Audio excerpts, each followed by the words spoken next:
Delaware Bluecoats. This is the MedStar Health Countdown to tip off. At MedStar Health, we know the decisions made off the court matter too. We are proud the Capital City GOGO choose us for their medical care. That is the power of trust. MedStar Health, it is how we treat people. And welcoming courtside alongside Neil Lynham, I'm Brett Harris, and what a great start to the GOGO season, a 10-point win on Friday night in their opener. And it was a dynamic duo leading the way in Jules Bernard and Hamidou Diallo. Well, I thought what was so impressive is that the team as a whole fell behind by 16 in that first half, but they showed no panic. They closed out the half on a 25-12 run, and here are some highlights of the two that led the way. Jules Bernard, 8 of 14 from the floor when all was said and done, and 4 of 6 from behind the arc. 19 of his 30 came in the second half. Hamidou Diallo, 11 of 21, and so often either got to the paint or pulled up for mid-range jumpers like that. A dynamic player in his debut with the GOGO. And here's some interesting twosomes that have had 28-plus points in a game together, but they are the only twosome over the years that also had 10 boards, so they both had double-doubles. Fifth time in GOGO history, first time since last year when Quentin Jackson and Jay Huff completed the feat. We are in the entertainment and sports arena. The GOGO in the solid blue jerseys and the red and white trim. The Delaware Bluecoats defending G League champions in the white jerseys, white pants, and blue and red trim. Jules Bernard coming off that career high. As you mentioned, he was so efficient, shot it well from downtown, rebounded the basketball, and as a team, D, they shot 52% from the floor. That is a great start, a great sign for this team moving forward. And that included shooting 47% from behind the arc. And really, after that first quarter where they were 3 of 11 from downtown, the rest of the way they were solid. And I think it had a lot to do with the way they moved the ball. Spacing was great. They will re-jump. Shalisa Painter, the referee, on the toss, and it'll go to the GOGO who start this basketball game. And Devon Dotson did a great job organizing the offense on Friday night in that opening win. Dotson on a dribble drive to the glass and draws the foul.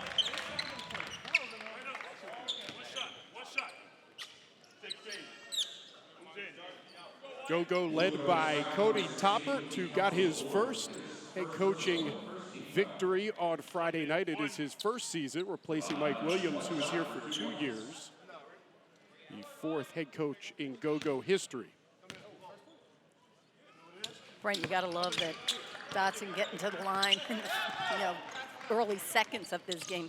They were 19 of 22 from the free throw line on Friday. Here's Smart. Dotson on the defense, all the way out to the logo. Two-man game. Clark on the drive to the rim. Floater no good, and Bernard skies for the rebound. 3 ball. Good for Bernard. He picks up right where he left off on Friday night. 5 zip out of the gate for the GOGO. Delaware Bluecoats coming off a loss in their season opener against Westchester on Friday night. That's off the back of the iron. GOGO down with it. Look at the GOGO starting lineup, that backcourt of Dotson and Bernard, who both played here last season. 3 ball put up by John Butler Jr., the two-way for the Wizards. Bluecoats starting lineup. They've got 2 two-ways in the starting lineup. All 3 of their two-ways here in uniform tonight. Brent, what I find so interesting as we take a look at their new head coach. That is Mike Longobardi. Longobardi, 20 seasons on the bench at the NBA level. He's got a lot of time at the association, and very excited to be here to be a head coach for the first time in his career. Including 2 years with the Washington Wizards as an assistant for Scotty Brooks. Floater is good. Javonte Smart, first bucket for the Bluecoats tonight, 5-2 lead for the GOGO. Our lead official, Isaac Barnett, Ian McClellan, and Shalisa Painter.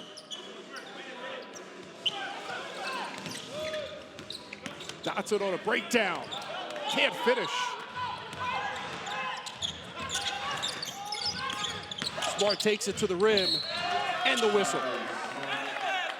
Well, one of the things with the Bluecoats in their opening game, they were outscored in the paint 66-32. So I'm sure as you see Smart get to the paint, probably looked at some film and said there needs to be more opportunities for us to get closer to the rim. Completes the three-point play. Javonte Smart had 17 in that game on Friday in the Bluecoats opener. Two-way player out of LSU.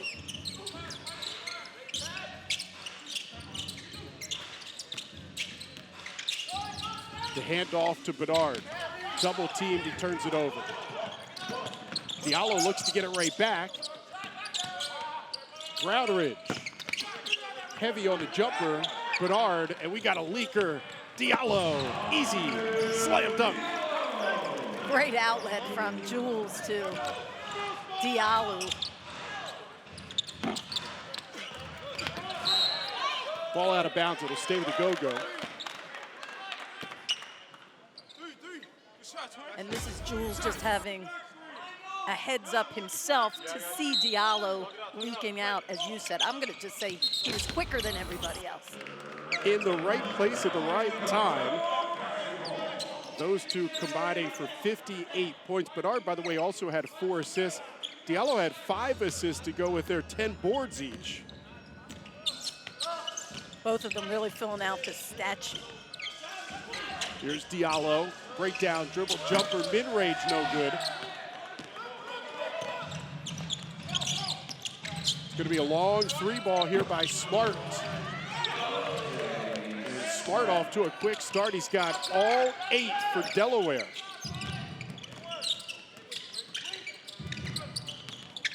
Dotson will use the pick, kick it, Diallo. Diallo drives, off balance, whistle. Diallo go to the line. He'll shoot 1 for 2 here. He was 5 for 7 from the charity stripe on Friday. Yeah, I mentioned how they had 22 free throw attempts against Maine. 18 of those came in the second half.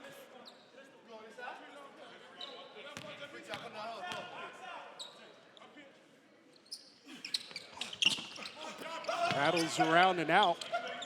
Coach Topper told us before the game really happy with the way the offense developed throughout the game and the pacing of it and the decision making as well. And Smart already into double digits as he drills a long-range threes, 4 for 4 for the field and 11 points, all 11 Bluecoat points here so far. Michael Frazier Jr., the former Delaware Bluecoat, kicks it out, picked off. Delaware runs. Smart can't handle. Gets it back, a swinger to Frazier Jr., and he hits the 3, does the jig, and Coach Topper has seen enough. He'll call a timeout because Delaware on a 14-2 run. Smart. While science has become better at treating people, we can't ever forget the importance of how we simply treat people. At MedStar Health, we get that when you need to see a doctor, you might need to see one today. Or if you need help on the weekend, you'll need an urgent care that's, open weekends. And if you need to stay home, then a video visit might be just what you need. The best of our minds, the best of our hearts. MedStar Health. It's how we treat people. I'm Sia Najad. And I'm Meg McDonald. Join us Monday through Friday on By the Book for the in-depth sports betting analysis you're going to want before placing any wagers. We're joined by some of the best in the business who are not afraid to speak their mind and tell you where you should be betting. See, you may be pointing me in the right direction here to make some extra money. It's what I'm here to do. I'm going to take credit for that. I thought Minnesota was pretty live and frisky. It only takes a nudge for me. Join us Monday through Friday on By the Book. Right here on Monumental Sports Network.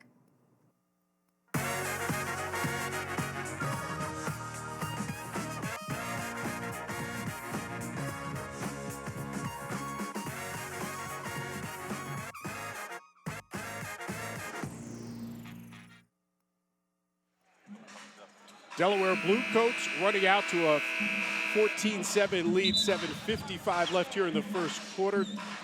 Now it's time to check out our Caesars Bowl predictions for the game. D. Well, the reason I said about 70 points for the Go-Go here in the first half is because I like them to carry over what they did in the second half of Friday night's game when they had 72 points, shot 51% from the floor, 8 of 13 from 3, and as I mentioned, got to the line a ton.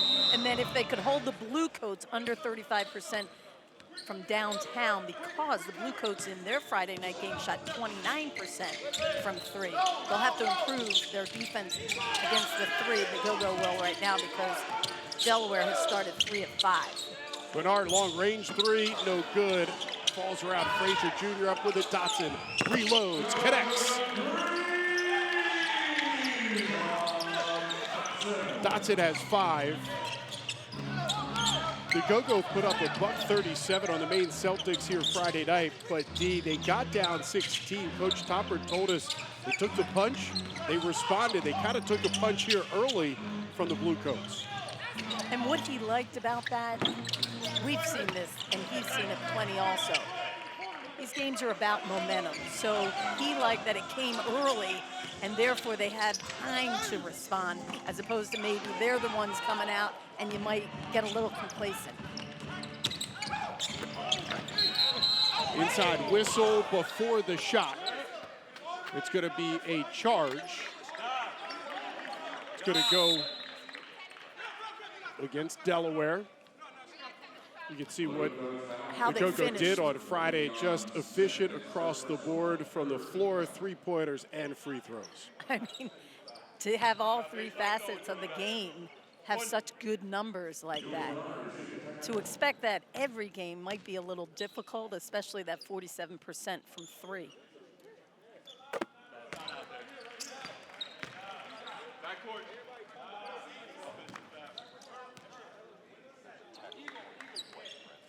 So the technical was called against number 23, Terquavian Smith, the rookie. It was after the offensive foul was called down on the baseline. That went against Culver. Dotson gets in trouble, kicks it out. Here's Bernard to the corner, Frazier. Frazier picked off, second turnover for the former Bluecoat. Smart misses, had to readjust. Great defensive effort from Chase Aldige. Got back on the play. It was actually, the pass went to Smith. Terquavian had a heck of an opening on Friday night. He finished with 37 points. It took volume.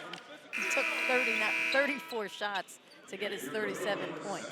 I'll be interested to see how he gets up today.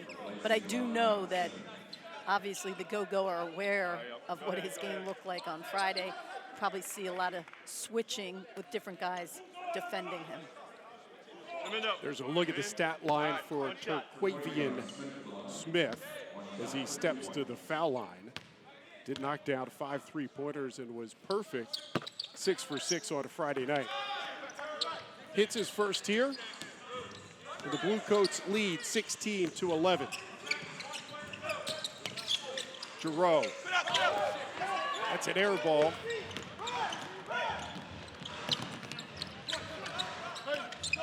David Duke just checked in. He missed the game on Friday with an injury, and he's going to be on a minutes restriction here tonight. First team All-G League last season as he turns it over.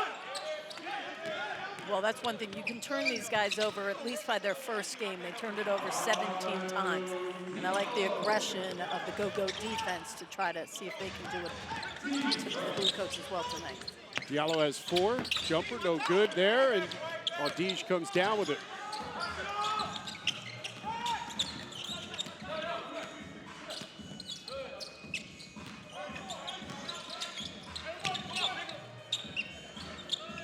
Aldige, 3, short. Gets his own rebound. Nice look for Diallo. He's doubled underneath. Can't get the shot off, and it's another turnover. 4th turnover for the GOGO. Foster blocked it, but the follow goes. And it's 18-13 Bluecoats. Aldige.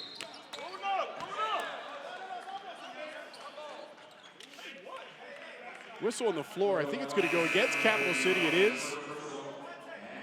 Foster Jr. comes to the bench as Malik Fitz checks in for the first time. John Butler Jr., the 2A as well.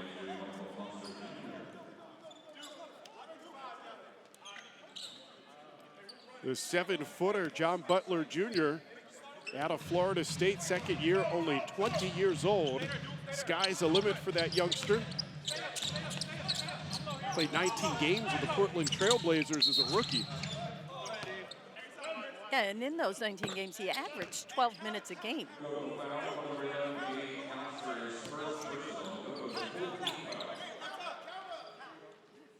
Gabe Kauser called on the foul.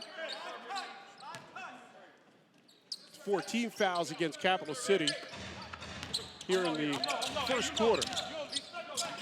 Handoff, David Duke Jr. driving. He is fouled. John Butler Jr. will pick up the foul. They'll send David Duke Jr. to the foul line. Line it up, here we go, line it up.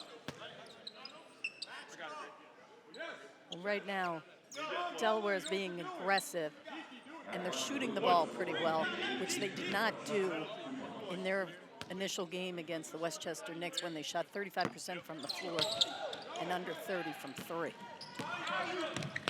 Up top and a throwdown. Aldige on the business end.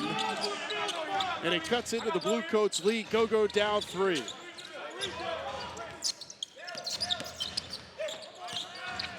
Corner 3. David Duke misses. GOGO running. To Rowe to Kauser on the finish. It's a 1-point ball game. Giroux looking a lot like he did on Friday night when he had 11 points, 5 assists in his 14 minutes. Just an energy guy that can change the momentum.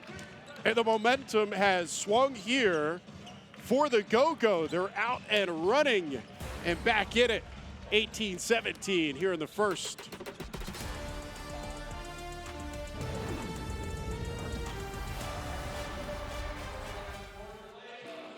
So you get the call up to the NHL. Yes. I just felt I was ready to coach in the National Hockey League. Snuff it out, go score. What is the approach for dealing with guys who have been here? They feel like this is their team. Our veteran guys, it's all like, what do we need to do to get back into the playoffs? Watch Hometown with me, Rachel Nichols, presented by PenFed. Great rates for everyone. Only on Monumental Sports Network, Thursdays at 7 p.m. We're going to steam these. Okay. So once we steam them, then next thing you know, I just want you to see them while they're live. You know what I'm saying? Maryland, you know what I'm saying? Blue crabs, you can tell they males right here. Yeah. Okay. Right here by the, you know what I'm saying? By the monument.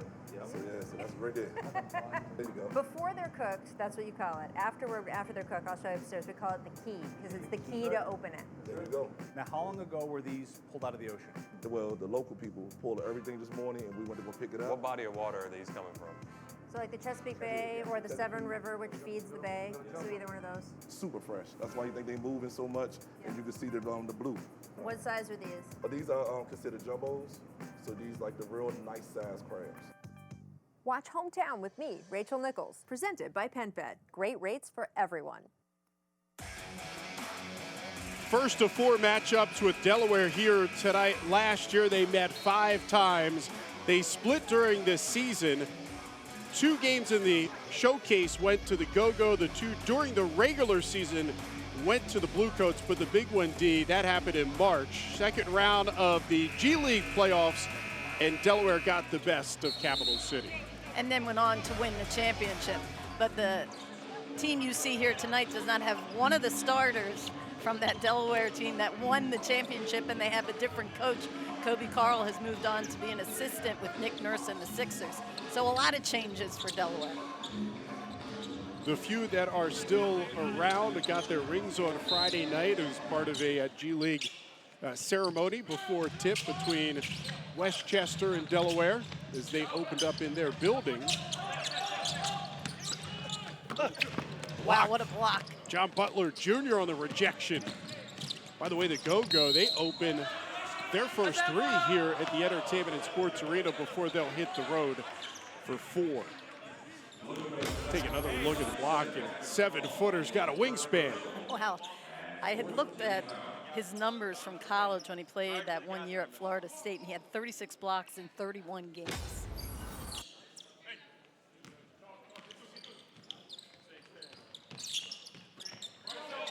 Just a better sample size because you're playing more minutes. Last year, obviously, playing with Portland in limited minutes, those numbers wouldn't compare to when he's a regular starter in college.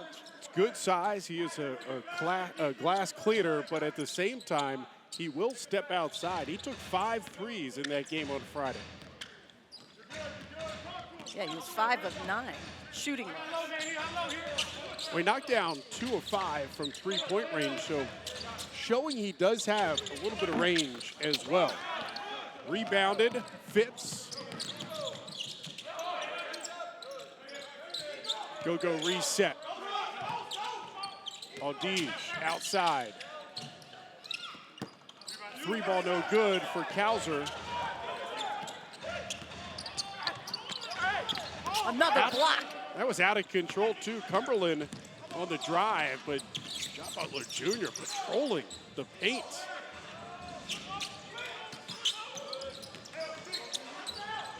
Giroux, silky smooth on the jumper, rattles home.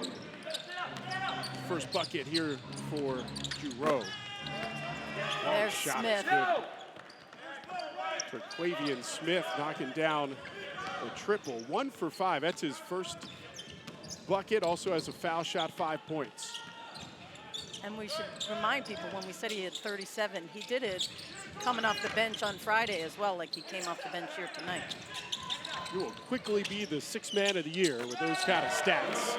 Long-range jumper, Kauser, the rookie. Second bucket, he's got 5. No good.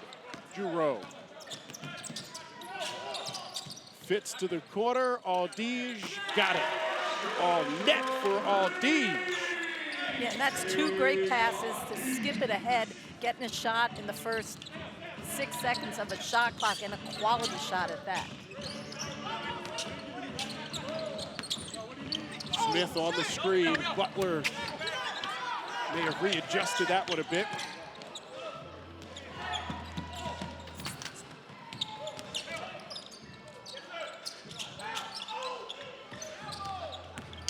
Fitz drives. It's ripped away. Saved. Loose ball.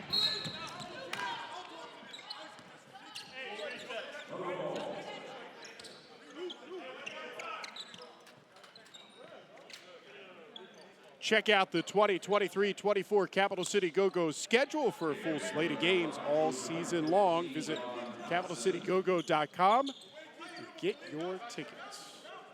Ball goes back to the GOGO after that loose ball down the far sideline. Dotson checks back in. Another whistle. Isaac Barnett, our lead official, talking it over with Shalisa Painter.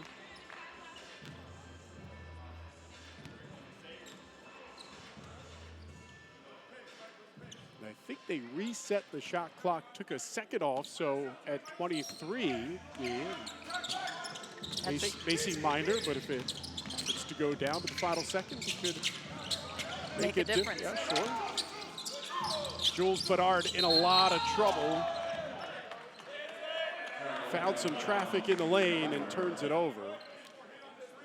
7th turnover for the Capital City Go-Go here in the first quarter. They had 10 total in their win Friday. By the way, that was the best mark so far this season for any team in the G League, only 10 turnovers.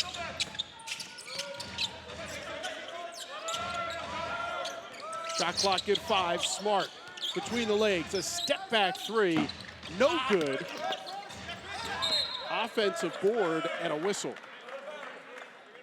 Going back to your only 10 turnovers on Friday night for the Go-Go. And that's with having a pace that put up 137 points. Foul was on John Butler Jr. He'll have to come out. That's his 3rd.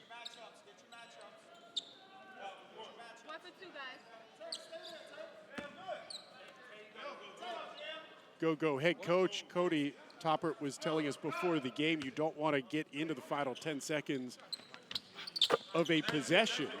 And it doesn't have to be shot in the first 3, 4, 5. He's not looking for fast break points as much as a really good shot in that 5 to 15 range. Right, when you get under 10, trouble usually happens. A lot of one-on-one basketball. Dotson a little one-on-one basketball there. 7 now for Dot. Oh, good defense underneath by Fitz. Bedard to the rim. He'll go to the line.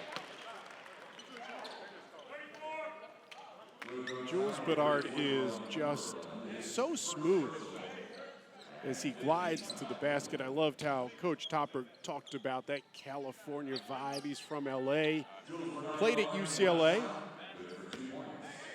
Well, his game the other night was just so efficient across the board. I like the way the Go-Go are closing out this quarter. Made some really good defensive plays that have led to offense or getting to the foul line.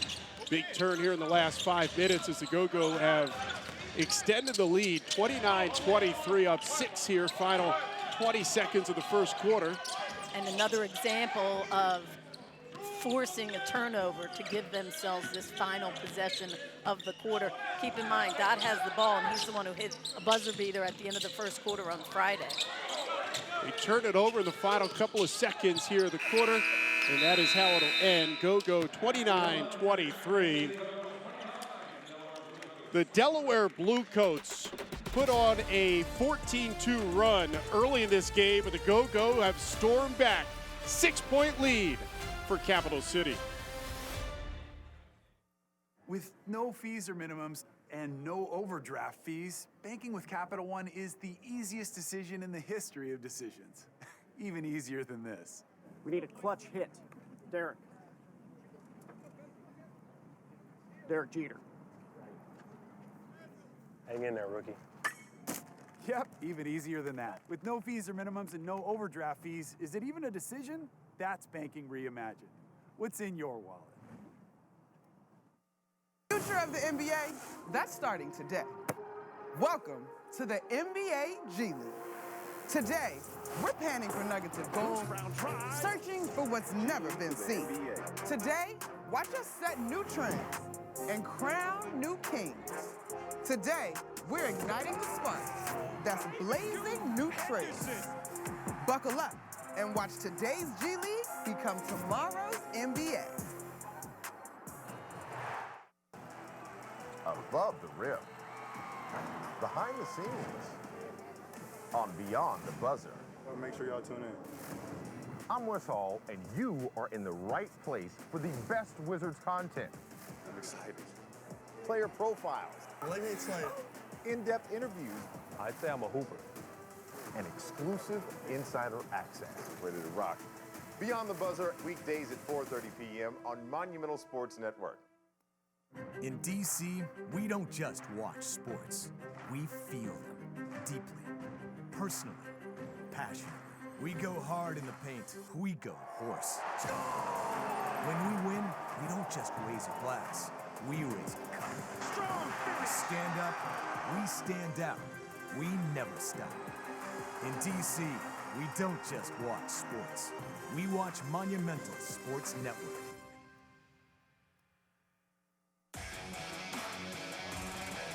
Some long-range shooting for the GOGO. Got him back into it. 4-7 from outside, 57%. Yeah, that's carryover from Friday night for sure, when they were 15 of 32 for 47% for the game. But what I like, it's also spread around. And again, I think that has to do with the spacing and the ball movement. Bluecoats shooting 36.5%, 4 for 11 in that first quarter from beyond the arc. Devon Dotson, 7 points for the GOGO. Leading the way. Nearly got a turnover there. And again, balanced scoring. They had 7 in double figures on Friday in the 137-127 win over the Celtics. 6 already in the scores column here. As we start the second quarter here at the Entertainment and Sports Arena, Smart, floater is good. Yeah, he's got 15. Well, he had their first 11 points out of the gate. He's 6 of 7 from the floor. Super efficient. Smart 6 for 7. Smith, on the other hand, just 1 for 8.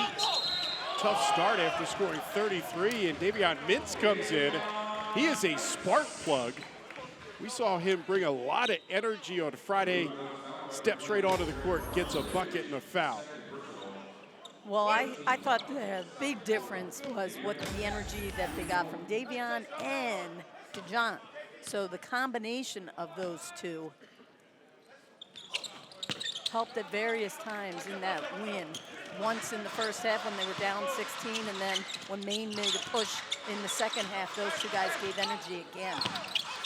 Mintz and Giroux, 2 guys that were here with the GOGO last year. Of course, Giroux coming back from the ACL injury. Got a whistle before the shot.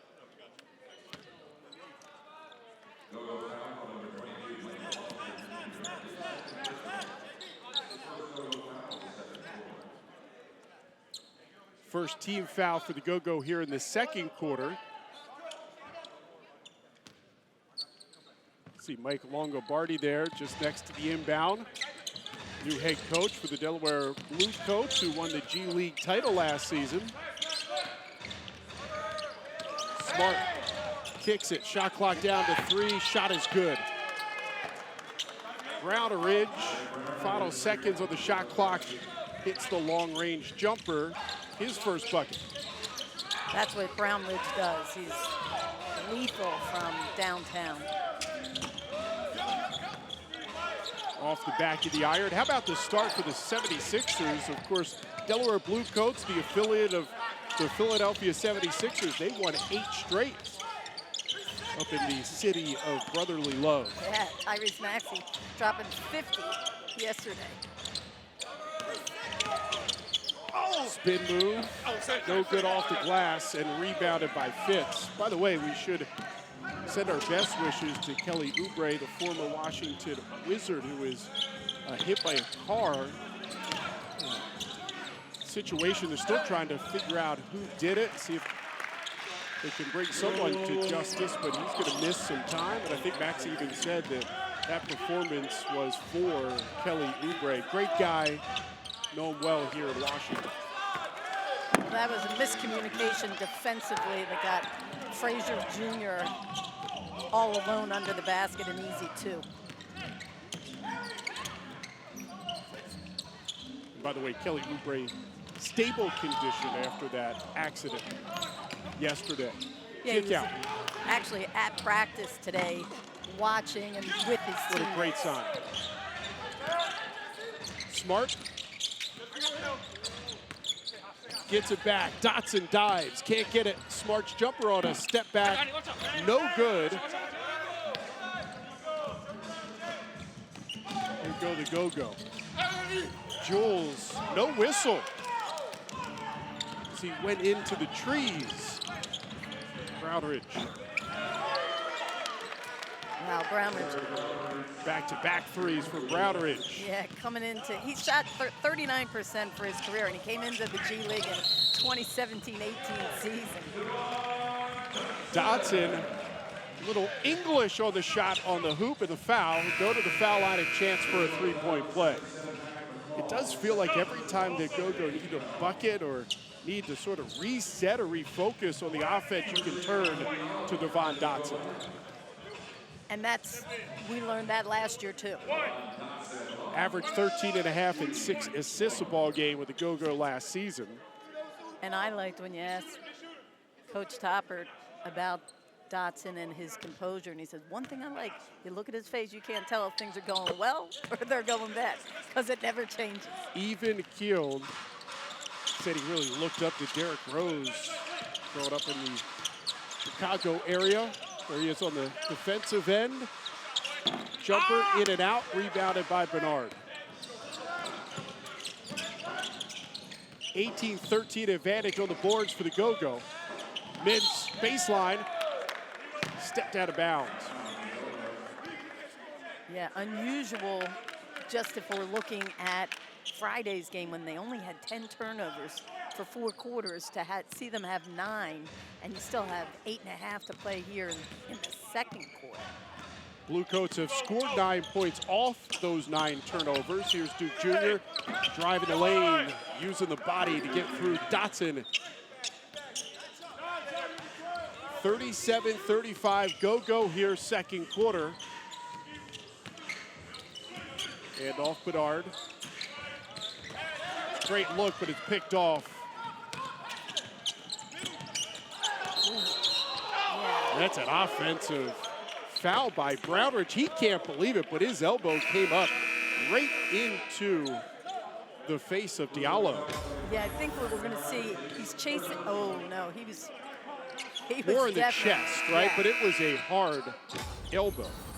He nearly, by the way, Diallo nearly got elbowed by the referee, who was showing the scores table, the elbow coming up, and he had to duck. Very dangerous coming down the line for Hamidou Diallo. Yeah, and I think in the case of Brownridge, he was flying at such full speed, saw Diallo coming over, and was like, his instinct said, clear him out. Oh, on the reverse, and Diallo can't believe he could not finish that. Oh, he wanted the block. Was the whistle before or in the motion of the shot?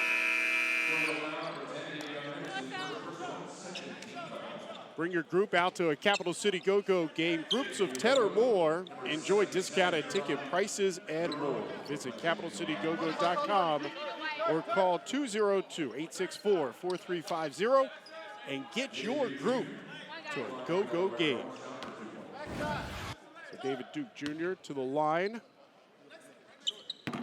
Knocks it down. David Duke Jr. was a two-way with the New Jersey and Long Island Nets last year. Actually played 45 games with the Nets at the NBA level. Those Brooklyn Nets? Brooklyn Nets, yes. Still like to call them the New Jersey Nets. I know, the Brooklyn Nets. Diallo on a steal to the rim. That one won't fall as well. But Diallo go to the foul line again. Well, one of the things we're seeing as this first half is playing out is the physicality of it. And yes, the GOGO, this will be their 7th free throw attempt, but I think they've also thought they've been fouled more, but that's just, this is the way it's being called today. And so you got to just adjust to the physicality.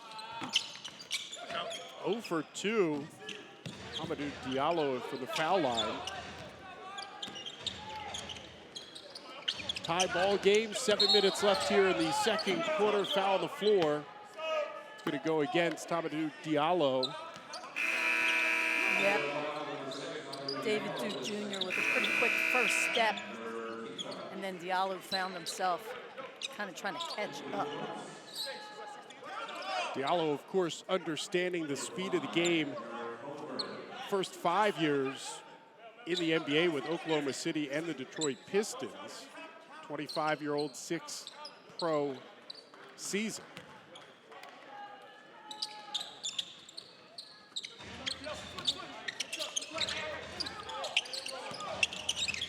David Duke Jr., one-on-one, blocked by Diallo. 5 on the shot clock. Pass out of bounds. It'll go back to Capital City. So back and forth, tie ball game. 37 apiece here in the second quarter. We got a lot of things to be excited about. Go Wiz. Here's a deep three. Oh, he hit it! Nice feed to Gapper. The biggest plays. Oh, good feed. Tyus Jones, the Cougs. Going good. The biggest games. Another steal. Obvious bounce pass. Upstairs to Cougs. The biggest moments. Congrats on the win. Appreciate it. What up, DC? The games on Monumental Sports Network. And I'm Meg McDonald. Join us Monday through Friday on By the Book for the in-depth sports betting analysis you're going to want before placing any wagers. We're joined by some of the best in the business who are not afraid to speak their mind and tell you where you should be betting. See, you may be pointing me in the right direction here to make some extra money. It's what I'm here to do. I'm going to take credit for that. I thought Minnesota was pretty live and frisky. It only takes a nudge for me. Join us Monday through Friday on By the Book. Right here on Monumental Sports Network.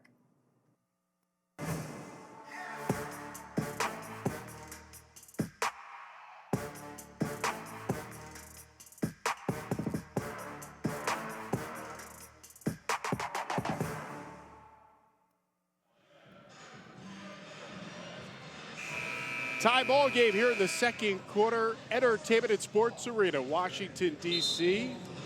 The GOGO and the defending G League champion, the Delaware Bluecoats. Look at the new coaching staff here for the GOGO, and Cody Toppert steps in his first season, 40 years old. He comes over from LSU where he was an assistant.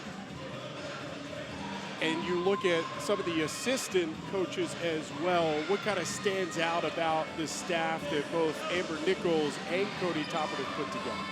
Well, I learned tonight a little about Liam Flynn, who's from Australia, and then I went and looked him up after we talked with Cody Toppert about him. He's very interesting. We'll get to talk to him because this is his scout. We'll talk to him at halftime. And Liam, as we understand it, going for his PhD. He's very smart. Bench to our left here for the GOGO. His master's is in sports coaching. Reverse, Diallo. He's had trouble finishing at the rim here tonight as Duke takes it all the way to the rim. A couple of offensive boards that are put back for the Bluecoats, who take the lead 39-37. And you heard Cody Toppert yelling, you got to rebound. I think they've done a much better job keeping Delaware off the offensive glass, which troubled them in the first half on Friday. Prior to that, they've just given up a 40. That was an easy throwdown. Melvin Frazier, third-year pro. Played his college ball at Tulane. 41-37. So out of that last break, a quick 4-zip run here for Delaware. Mintz. Diallo swings it quickly. Fitz off the glass and a offensive charge.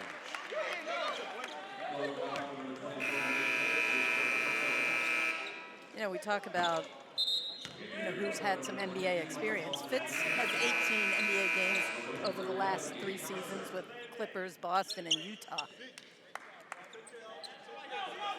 Diallo has the most NBA experience, but there are a handful of guys that have been up at that level.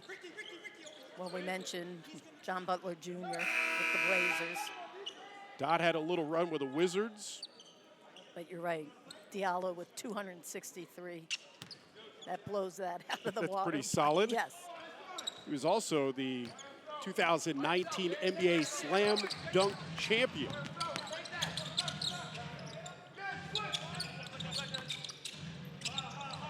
Culver hands it off. Shot clock down to single digits. Smith hits. Yeah, just his second made field goal of this game, 2 of 9. Coming off that 33-point effort, Bluecoats lost in their opener Friday against the Westchester Knicks. Diallo draws a foul. Yeah, they lost 135 to 103.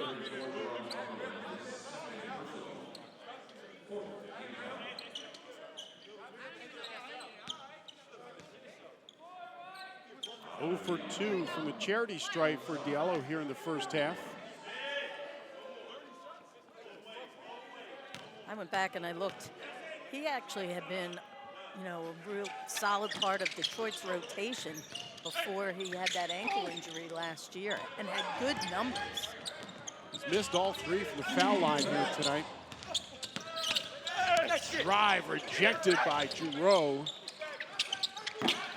That 3 no good. It's a real fight on the boards here. As you mentioned, real physical. Duke Jr. went over the back of Giroux. And here you'll see Giroux from behind. And that's actually, I think we talked about this prior to Friday's game, but the ability to come from behind, right? So now you have help defense coming to get in front of the guy, and now you have an opportunity. You don't have to try to stop him from getting there. Your teammate has come across, and that's what Giroux did and got that block. 5th block of the game for the GOGO. 4 points for Giroux. It's from the foul line. 4-point game, 43-39. The Delaware Bluecoats in control. Baseline. Culver, hoop, and the foul.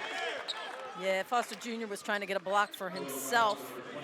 He did have 2 in the season opener and averaged 2 blocks a game last year in 27 games with Delaware. And here you'll see it goes up, and unfortunately as he came down, got a piece of the arm.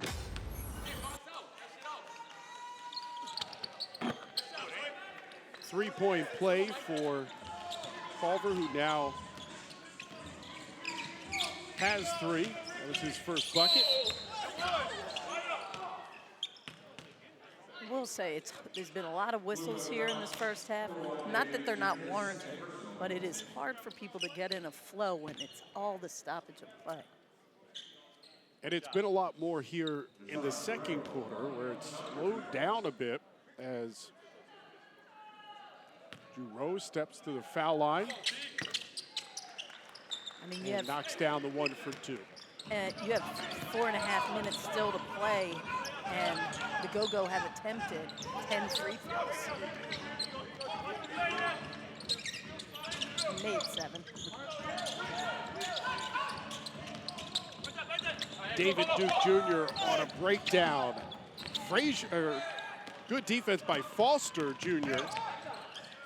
Kick out here, Fitz. Offensive board for the GOGO. A reset, Fitz refires and hits.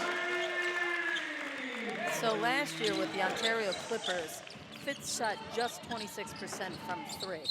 And I said to myself, And then I went back to who he was in college. And in college, he was a 41% shooter from 3. It'll be interesting to follow him this year to see who he is.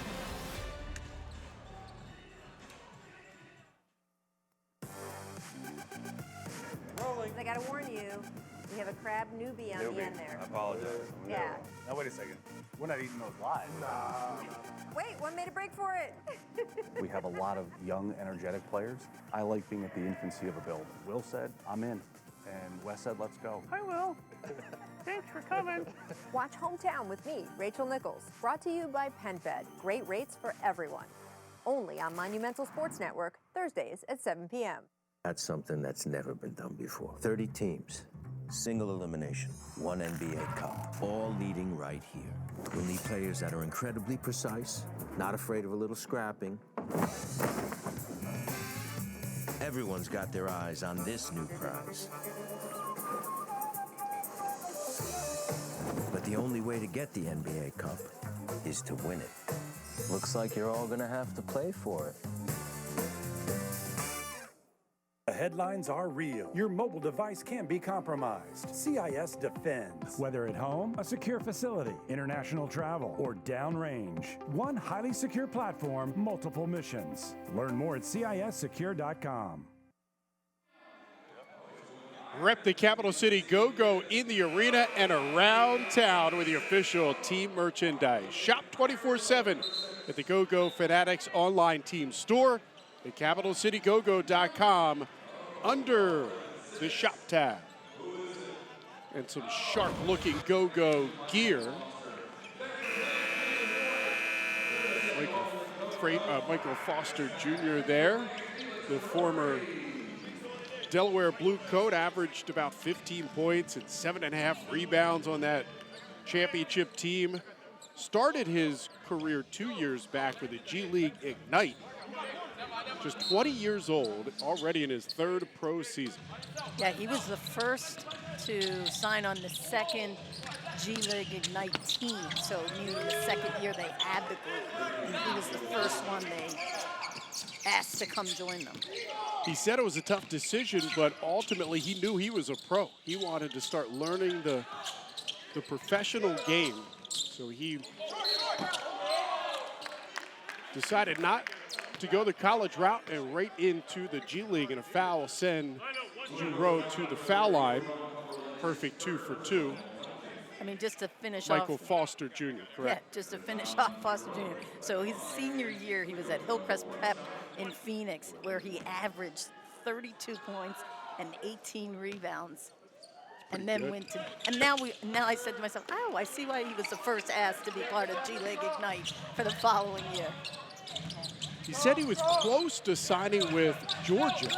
Really liked Tom Crane and the way they ran the practices, and thought a lot of him as a coach. He's had a pretty good start to his pro career because his year with Ignite, and then he won a championship with Delaware. He was a starter on that team, and now here he is, a starter with the Go-Go. The foul will send Ricky Council the fourth to the foul line. And it's fun to watch where those Ignite guys, how they develop and what they become in the NBA, and there's some good stories. A lot of attention last year with Scoot Henderson and, yeah, it's a bummer. getting drafted. He's out 3 to 4 weeks with an ankle injury for the Blazers.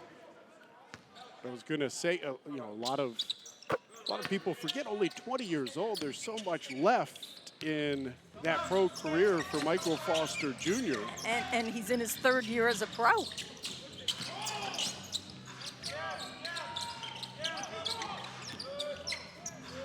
Four-point ball game. Go-Go looking to cut into the lead. Foster Jr. can't handle. Kick to the corner. Frazier, and he's got it. 53, although call it a 2, 52-46. Foot was on the line. Here's Smith. Terquavian Smith gets the foul. He'll go to the foul line. Well, right now, the Go-Go are staring at 14 first-half turnovers, and depending on what Smith does here at the line. If he makes it, they already have turned into 15 points. And this would add to that total.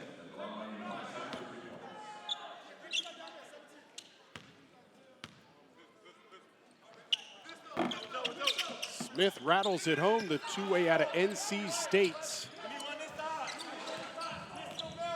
Yeah, so I believe he has two different shoes on as well. Dotson hammered.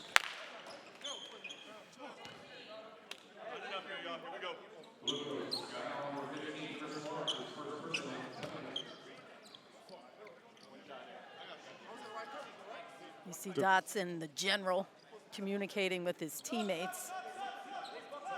Some things for the final 2.5 minutes of this first half, and then he'll step to the foul line.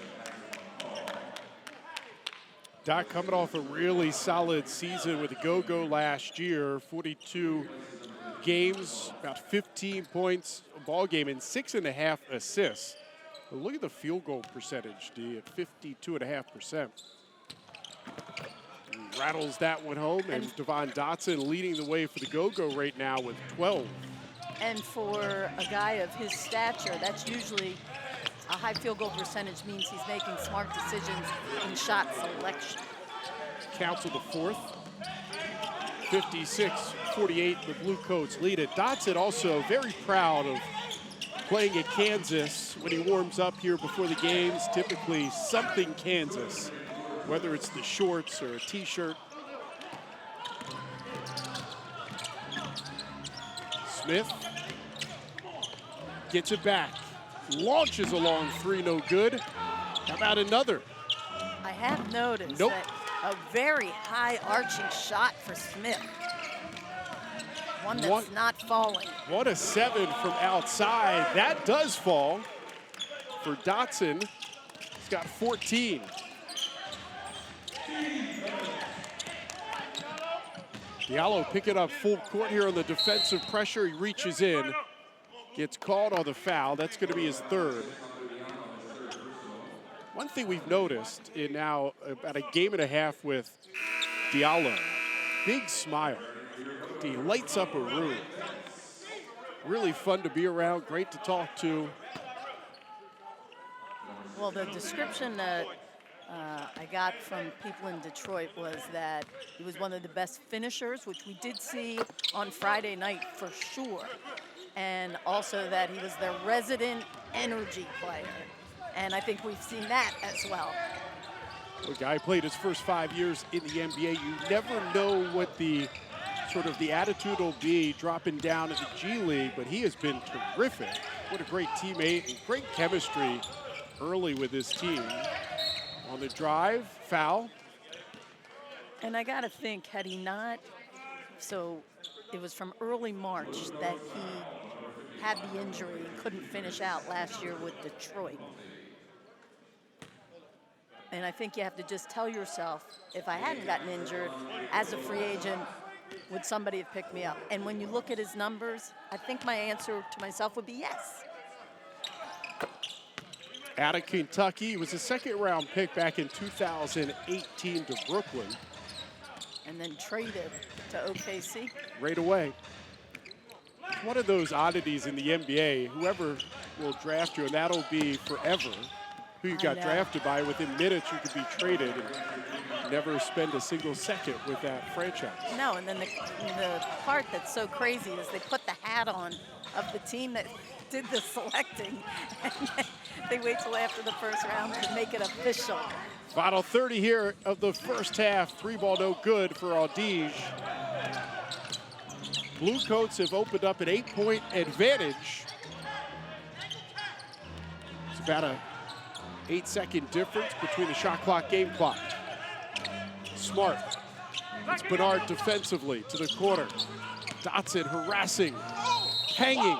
No good, but he does draw the foul. It's going to be Dotson's first. And Smith will go to the foul line. Smith has struggled here, 2 of 12 from the floor, 1 of 7 from 3, but he's hit both his foul shots. Another look at Dot's aggressive D. Yeah, Dot staying with him, and I think Smith looks pretty quick. He too is a 20-year-old.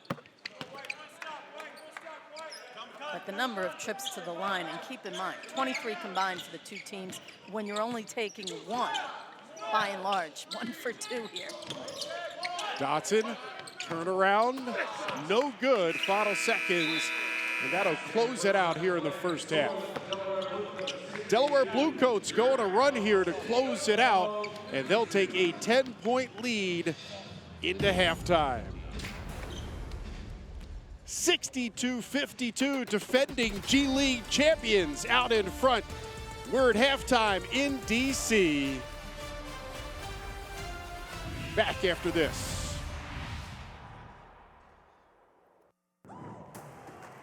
Capitals fans, get ready. Yes! Caps Red Line is back. Oh, yeah! I'm Alexa Landestroy, and we're celebrating the best of Washington Capitals hockey. Wow. From player interviews, in-depth features, Nice one. and exclusive behind-the-scenes footage. Nailed it. Caps Redline every weekday at 5 p.m. on Monumental Sports Network. No fees or minimums and no overdraft fees. Banking with Capital One is the easiest decision in the history of decisions. Even easier than this. We need a clutch hit. Derek. Derek Jeter. Hang in there, rookie. Yep, even easier than that. With no fees or minimums and no overdraft fees, is it even a decision? That's banking reimagined. What's in your wallet? Rolling. I gotta warn you, we have a crab newbie on the end there. I apologize. Yeah. Now, wait a second. We're not eating those live. Wait, one made a break for it. We have a lot of young, energetic players. I like being at the infancy of a build. Will said, I'm in. And Wes said, let's go. Hi, Will. Thanks for coming.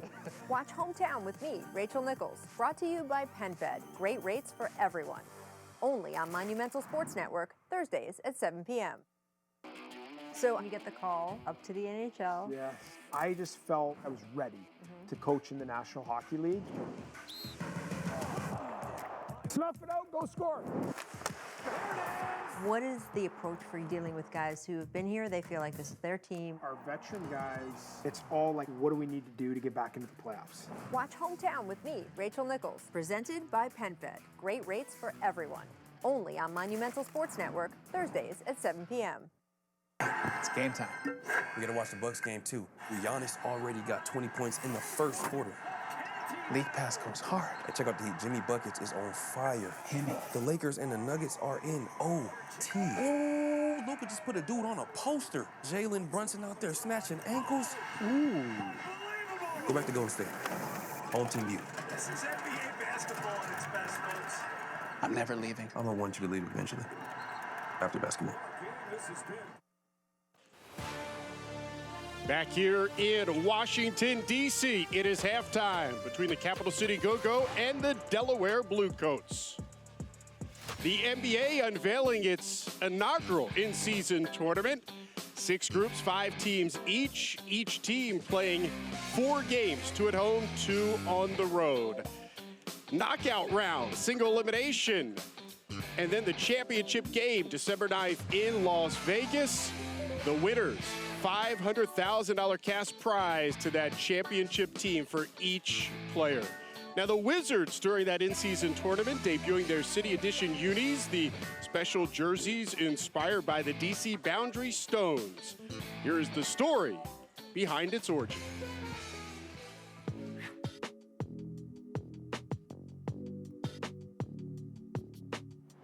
Sharing my knowledge of the Boundary Stones with the Wizards has been a dream come true. This is believed to be the first monument where United States was actually carved and used. This is a standard stone. It is 4 feet in length, 2 feet uncut stone in the ground, 2 feet above the ground. My name is Stephen Powers, and I've been working on the Boundary Stone since 2005, and I've been a Wizard season ticket holder since 2014. The boundary line runs right through the middle of the stone. To the front of me is DC, and behind me is Maryland. In 1790, George Washington was allowed to put a 10-mile square somewhere along the Potomac River. He hired Andrew Ellicott to lay out the lines and establish the city. Andrew Ellicott brought Benjamin Banneker down to Jones Point, and at night, for 6 nights, Benjamin Banneker laid on his back, aligning the stars and marking the exact point that the city's survey would begin. Both Virginia and Maryland had to give land to create the district. The stones signified the new city and the origins of this city.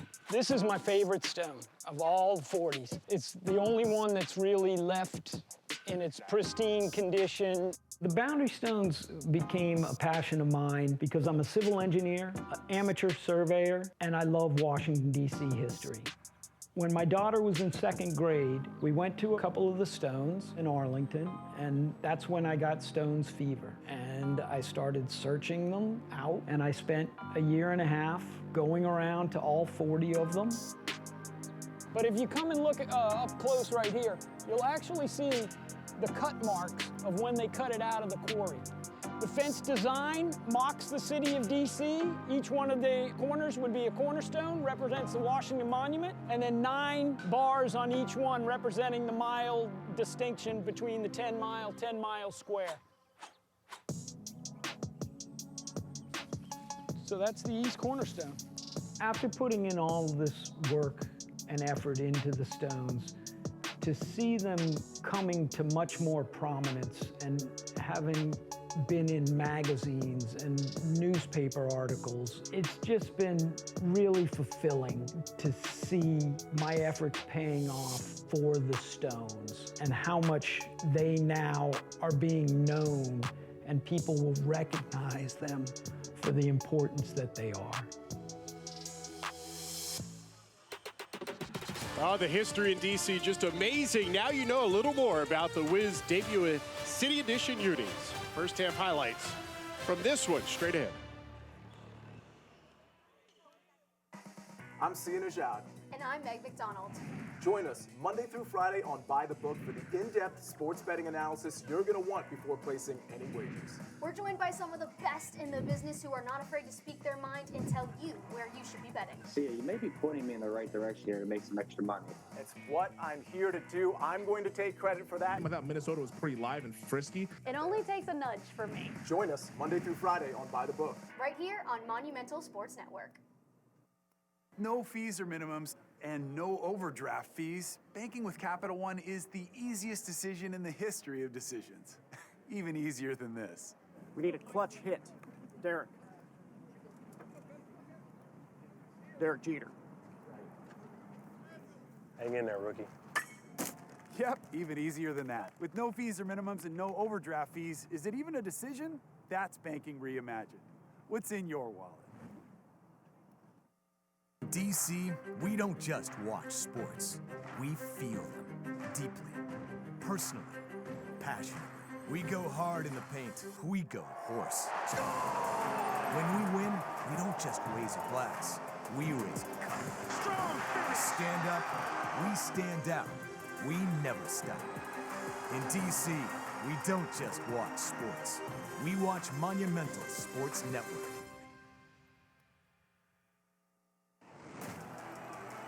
Above the rim, behind the scenes, on Beyond the Buzzer. Well, make sure y'all tune in. I'm Wes Hall, and you are in the right place for the best Wizards content. I'm excited. Player profiles. Let me explain. In-depth interviews. I'd say I'm a hooper.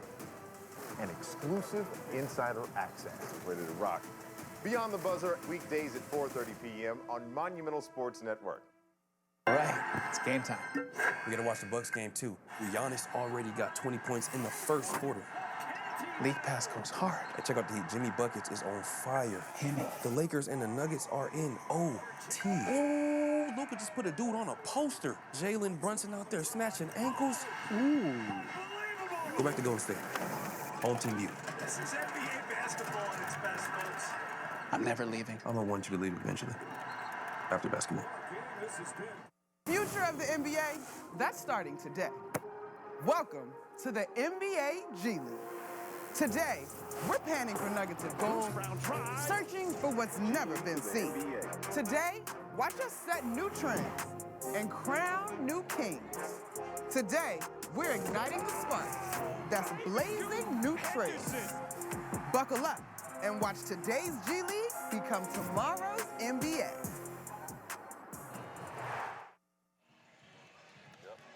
Ten-point lead for the Delaware Bluecoats here at halftime.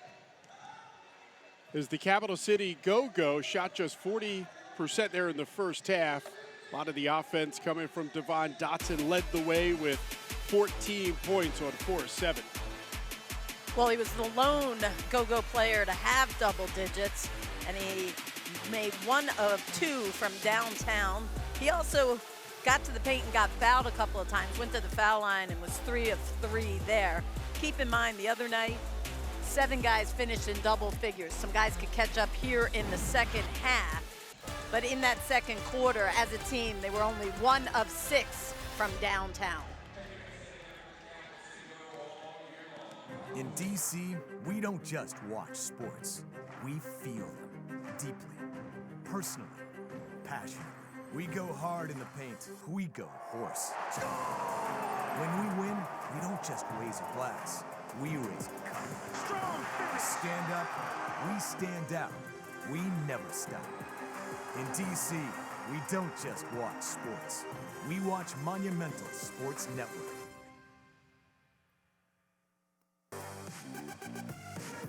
I gotta warn you, we have a crab newbie on the end there. I apologize. Yeah.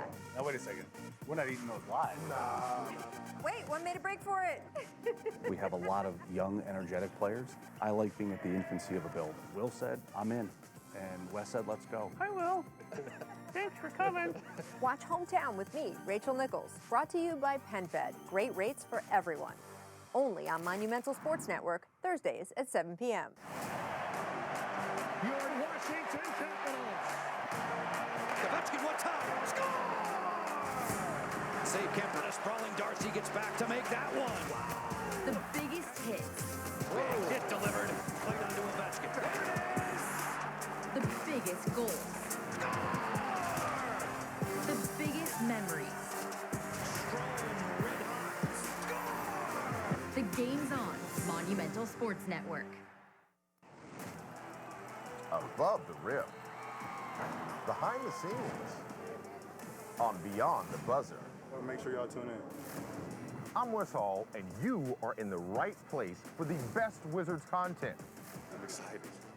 Player profiles. In-depth interviews. I'd say I'm a hooper. And exclusive insider access. Ready to rock. Beyond the Buzzer, weekdays at 4:30 p.m. on Monumental Sports Network. Capitals fans, get ready. Yes!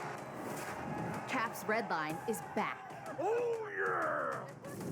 I'm Alexa Landestoy, and we're celebrating the best of Washington Capitals hockey. Wow. From player interviews, in-depth features, Nice one. and exclusive behind-the-scenes footage.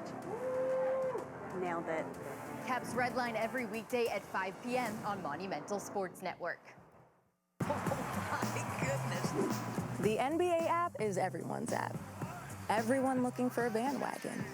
Every statistician always in the weeds. Points, rebounds, assists. Every streetwear king who's here for the drip. Every Nuggets fan still reigning like a champ. And everyone else on this floating basketball we call Earth.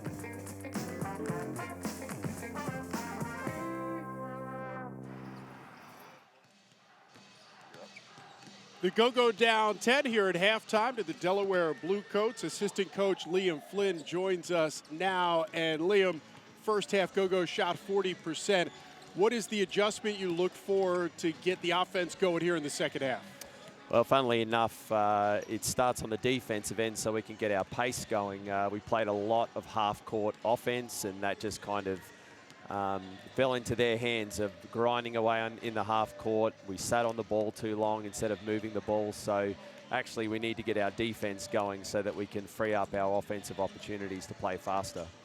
Liam, you had 14 turnovers in that first half, only 10 for the entire game on Friday. How much of it was what Delaware was doing defensively, or was it your guys maybe being somewhat careless? Yeah, I think Delaware definitely defended well, and you know their switching bothered us some bit, but I think it was mainly that we were just trying to thread the needle and make home run passes instead of just making the ball move fast and let the ball find the right solution. Liam Flynn, assistant coach GOGO. Good luck there in the second half, Liam. Thanks, guys. Yep, look at the first half stats. You talked about the 14 turnovers, way too many, already more, as you mentioned, than they had Friday night in total. And he did credit Delaware's defense for part of that. I mentioned in the three-pointers where the other night they shot 47%, or 8 of 13 in the second half. So again, you could pick it up. You can make the adjustments at the halftime. In the offensive rebounds, again, first half the other night, that had been the problem. It got corrected in the second half, and the offensive rebounding is +4 for Delaware right now. Three-point shooting helped keep the GOGO in this ball game. They had that run after Delaware started. They had a 14-2 run for the Bluecoats early, but GOGO answered that. It was the deep ball that really helped.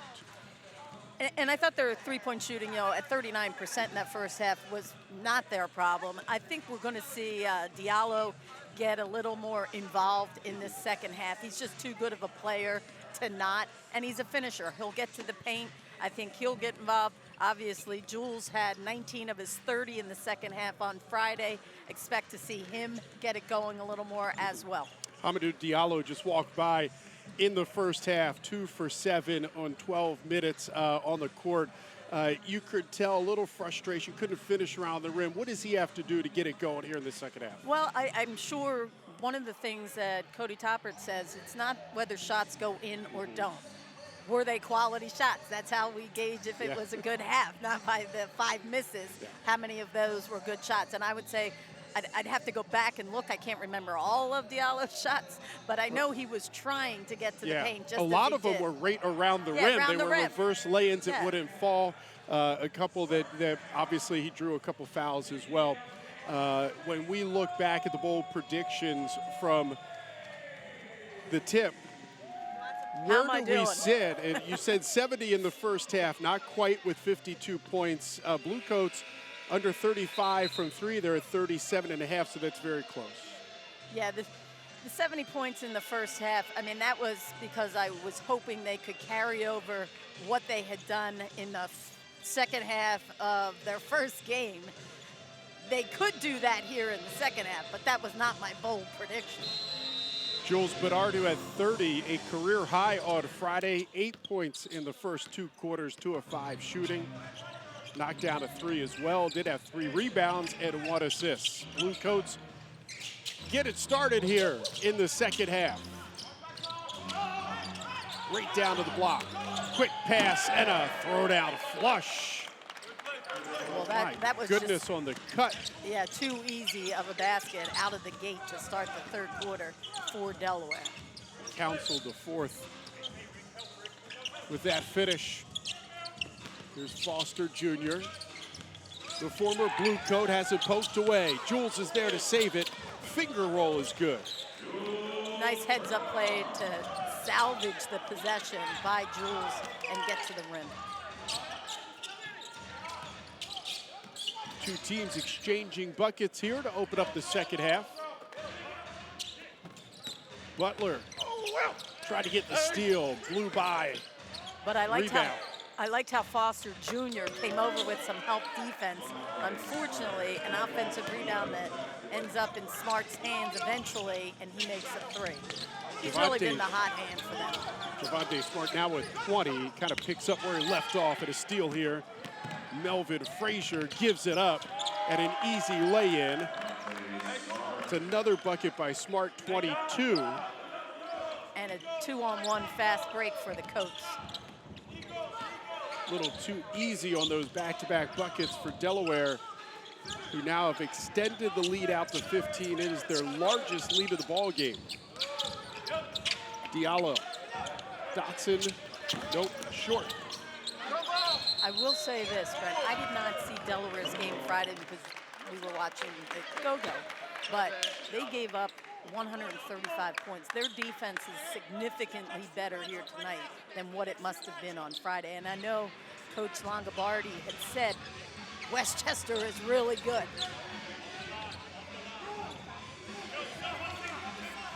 GOGO will see the Westchester Knicks coming up as part of this showcase.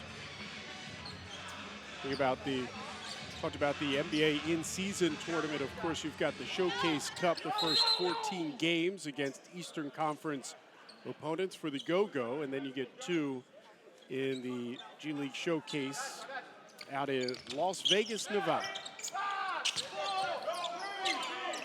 Then they reset and get a 34-game regular season, which will begin toward the end of December. December 22nd.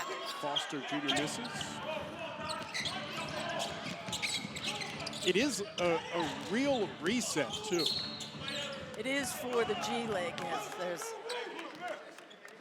foul on the floor. Yep, foul on the floor. First against the GOGO. And I know John Butler Jr. is looking at the replay because he wants to see, what did I do? Yeah, it is a true reset for the G League from the showcase to the regular season. That is not the case with the in-season tournament for the NBA.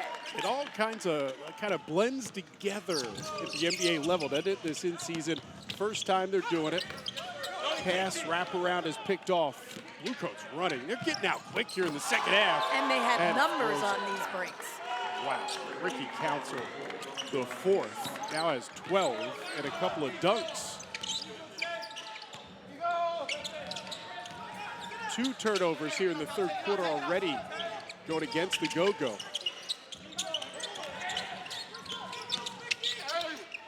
Bernard. And we expected he was just going to have to be a little more aggressive, knowing that as a team they were struggling to get the ball in the hoop in the first half. But as Liam Flynn said, it really does need to start at the defensive end for them, and they have struggled early here to get back in transition D. That's what you need to do. You need to force Delaware into a half-court game and make them shoot perimeter shots. Lots of resets. Bedard's going to put up the 3, nail it. Jules Bedard from the wing. Not surprising that Bernard has got 7 points here in the second half. Now he's in double figures and actually leading the team in scoring with 15. Largest lead for the BlueCoats was 19. All the way to the rim is Smart. And Smart has 26 here against the GOGO.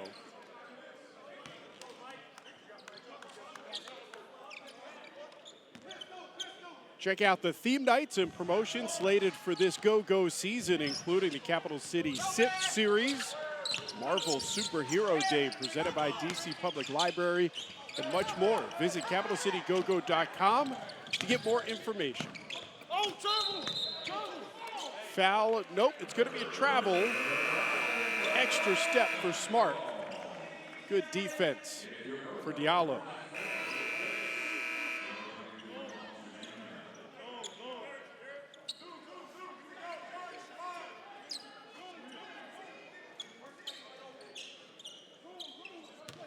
When Coach Toppert yells out the play, D, zoom, zoom, zoom, I got to imagine it's going to be something quick. Well, that's really what they like to do all the time. Quick decisions, quick passes. He called it to dominate.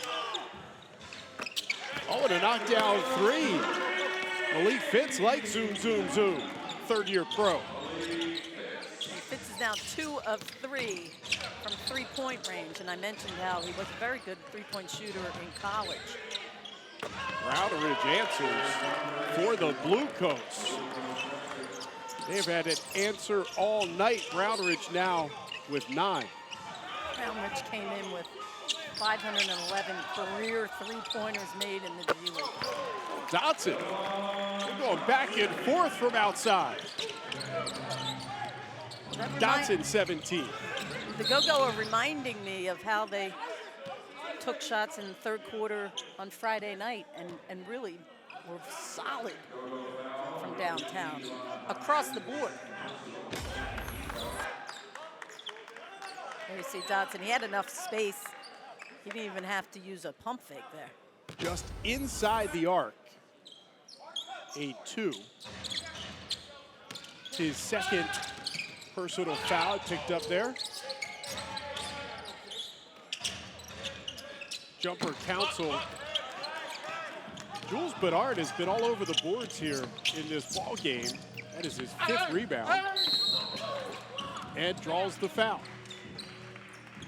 Yeah, Jules is taking the team on his back here to start this third quarter.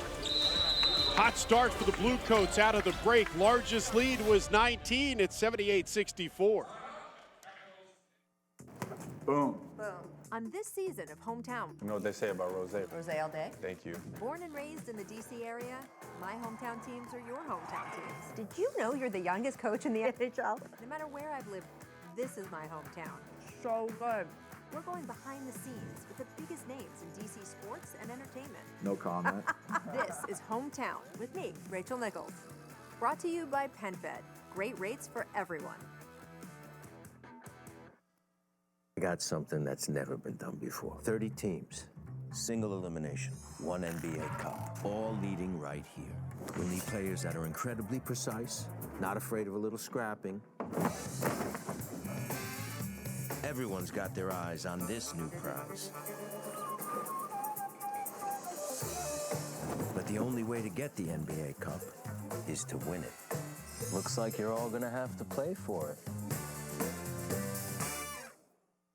Life can bring us disruptive moments, like a cancer diagnosis, which is why the groundbreaking work of Stand Up to Cancer is so vital.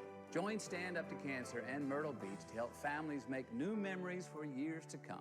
Go to standuptocancer.org.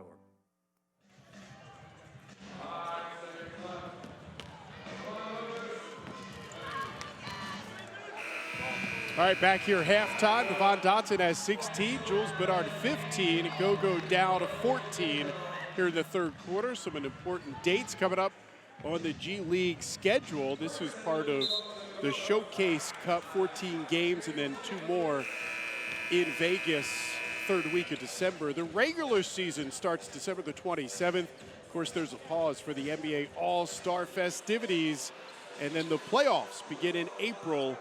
And the Bluecoats know all about the playoffs. They were the hottest team in the postseason. They won the G League title a year ago. They knocked the Capital City GOGO out of the postseason. Played some of their best basketball down the stretch last year. And really, in the showcase, Delaware struggled a bit, and they turned their roster over. Not unlike Amber did a very good job of going and getting some pieces that she thought would upgrade the GOGO last year as well. But Jules Bedard, who just knocked down a free throw, came in, trade from Motor City in December, just before the regular season. Smart, can't finish, couple offensive boards, and Jules Bedard rips down his 6th rebound.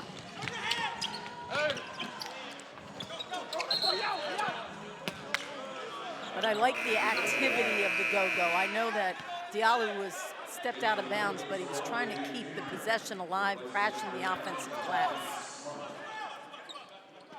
12-point ball game. The Delaware Bluecoats out at front, 78-66.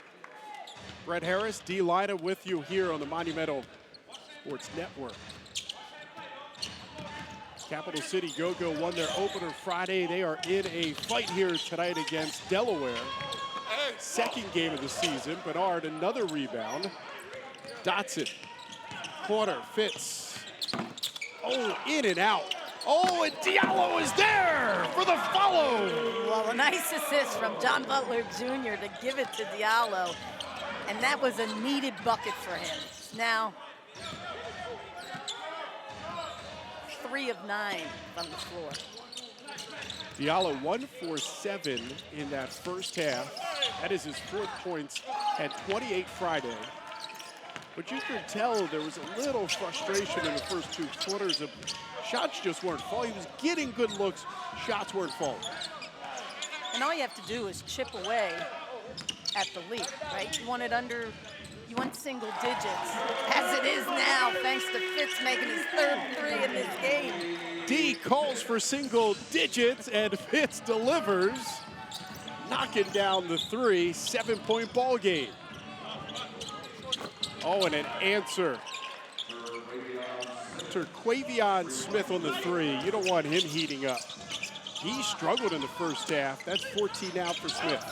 Well, he struggled because he was 2 of 12 from the floor.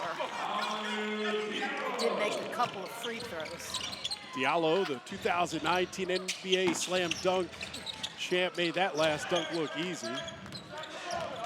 GOGO running.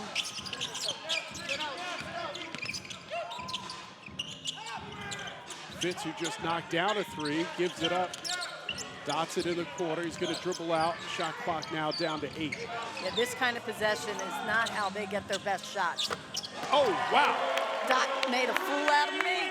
Doesn't matter for Dot. That's true. He bails them out quite a bit when the shot clock gets late. He really does. Second 3 of the game for Devon Dotson, who has 19.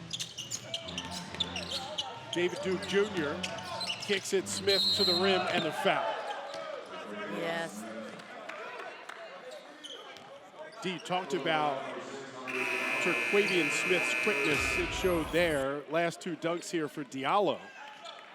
Right, that was where I said a heads-up play by Butler Jr., who got a hand in there, and Diallo picked it up. And now here's how defense of Delaware, but Diallo with a heads-up play to go and get that ball and dunk it a second time. Smith foul shot is good. Diallo heads to the bench for a breather. He's got 8 now. A couple of dunks, back-to-back plays. You could tell the Delaware Bluecoats around Diallo on that last one. Just a business decision to stay out of the way. I mean, it was an easy throwdown. Duke Jr. did not play in Delaware's first game. 1 of 8, just picked up his foul. Has 4 points. Not sure what the minute number is, but he's played 13 because he is on a, coming back from injury. He's on a restriction there. Out of bounds down to the quarterback to Delaware.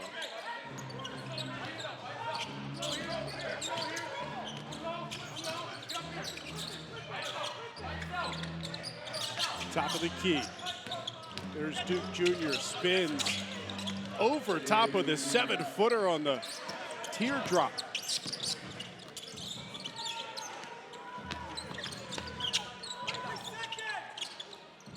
Quarter ball for Dotson.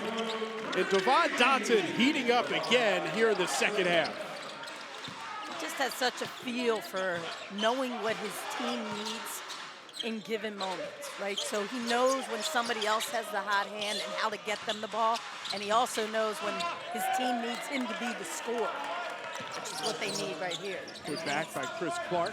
He's delivered in the third quarter.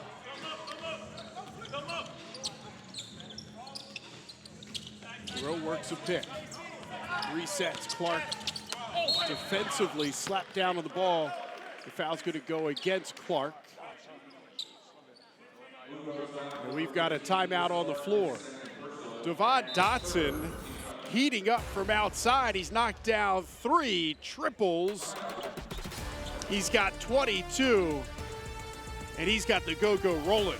He was their best three-point shooter a year ago, 39%. Got it going on now. No fees or minimums and no overdraft fees. Banking with Capital One is the easiest decision in the history of decisions. Even easier than this.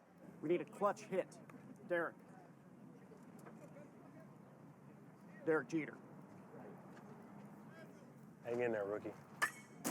Yep, even easier than that. With no fees or minimums and no overdraft fees, is it even a decision? That's banking reimagined. What's in your wallet? Capitals fans, get ready.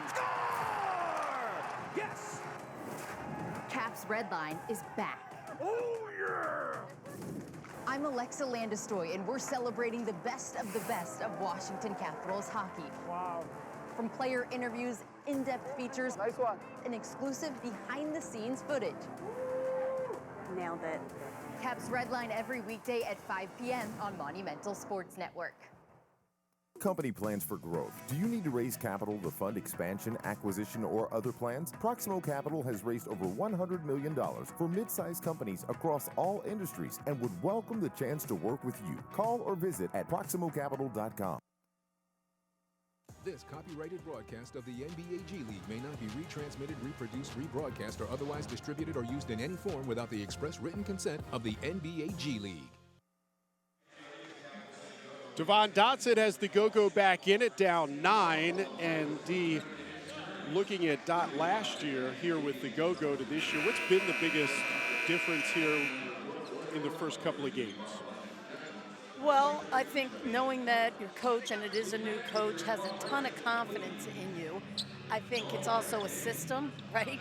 It's not about specifically having to run exact plays and getting people involved. And also, you know, you were reminding me that he had gotten waived at one point last year. Now, 2 days later, he got called back. He may have known that was happening. Still, it's something that you go through. He did have a two-way at one point last year with the Wizards. It was a lot of stuff, but, and I'm going to just say this. He got to play with Chris Dunn for quite a bit. I think there's a lot you can learn from a guy of that ilk.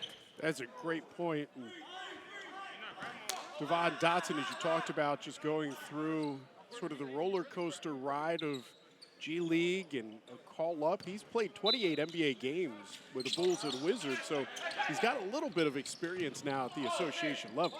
And the other thing I'll add, one last thing.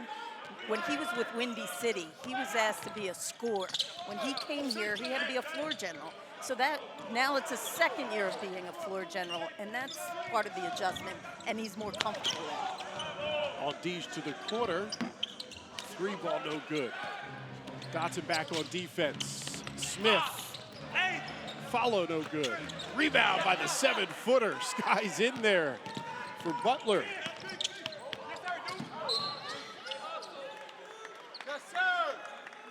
John Giroux looked like he had a shot to glide to the basket, looked to the corner for the 3 ball, knocked out of bounds. Little unselfish maybe there for Giroux. Well, I know Giroux had 3 assists in the first half, so he's a team guy first. Giroux's 3 short. It was Mintz and Giroux Friday night where they really brought a lot of energy when they came off the bench, and it's Giroux with a rebound. There were 2 guys who, of the 7 that had double-figure points. And a switch over, kiss off the glass for Giroux. Now has 10.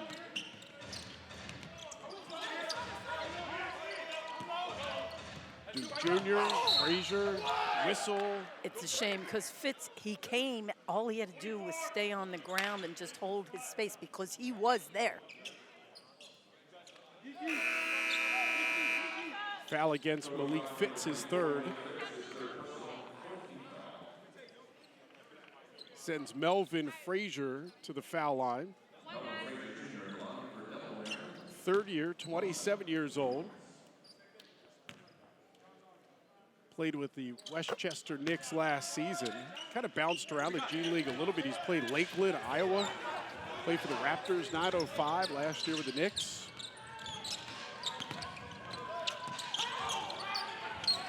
Dotson pass Frazier. Can't get it to go. Butler there.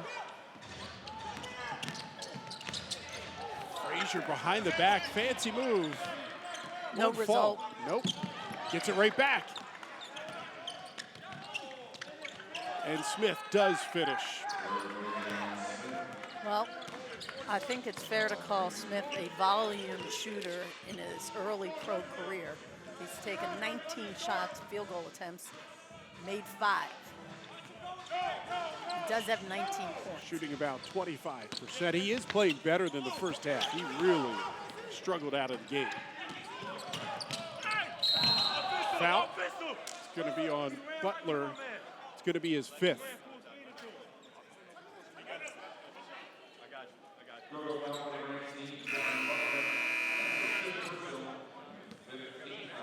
John Butler Jr., the 7-footer, 2-way player for the Wizards. He was also on 2-way deals with both New Orleans and Portland.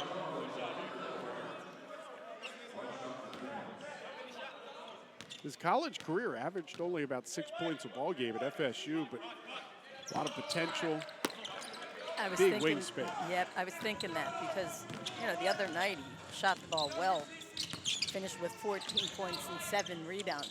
But to be able to see somebody who doesn't have high production in a 1 year of college basketball, you are looking at the wingspan, the fact that he's willing to come out and shoot outside. A 7-footer that can shoot a 3, very valuable at this level. Well, it's valuable at any level, right, Dee? Right. I mean, we've seen it in the NBA. I always think of Brook Lopez as the perfect example. Had no outside shot and now does. Head to the 4th. GOGO down 11.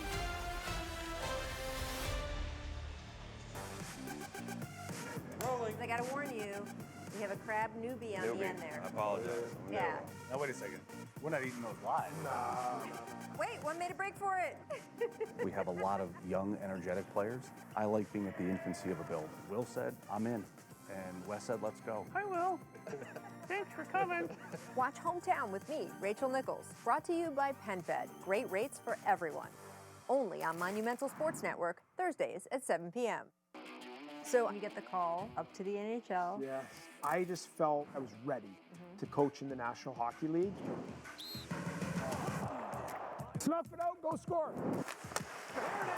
What is the approach for dealing with guys who have been here? They feel like this is their team. Our veteran guys, it's all like, what do we need to do to get back into the playoffs? Watch Hometown with me, Rachel Nichols. Presented by PenFed. Great rates for everyone. Only on Monumental Sports Network, Thursdays at 7 p.m. No fees or minimums and no overdraft fees, banking with Capital One is the easiest decision in the history of decisions. Even easier than this. We need a clutch hit. Derek. Derek Jeter. Hang in there, rookie. Yep, even easier than that. With no fees or minimums and no overdraft fees, is it even a decision? That's banking reimagined. What's in your wallet? The NBA app is everyone's app. Everyone looking for a bandwagon. Every statistician always in the weeds. Points, rebounds, assists. Every streetwear king who's here for the drip. Every Nuggets fan still reigning like a champ. And everyone else on this floating basketball we call Earth.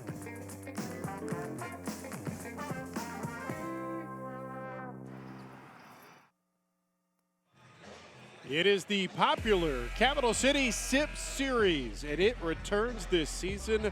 Special Sips packages include a game ticket, unlimited beer, and live music from future band DC. Plus, all Sips tickets come with a free koozie. You must be 21 years or older to purchase. Visit CapitalCityGoGo.com. Get your Sips tickets today. It is a hot ticket. It was sold out on Friday for the opener. And they looked like they were having a good time. They were up dancing in timeouts. GOGO win, and it is unlimited beer. A great combination for a good time, right? And the couch. Great courtside. Shot from the corner. Missed by Kauser.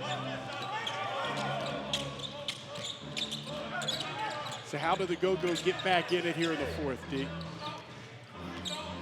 Well, right now you have a number of reserves on the court with the exception of Michael Foster Jr., but Foster Jr. and Butler Jr. have combined for 0 points. They are 0 of 5 from the floor. They combined for 25 points on Friday, 10 of 15 shooting. They have to get involved. It's a great cut by Kauser, who finishes on the reverse. 9 now for the rookie out of Iowa State.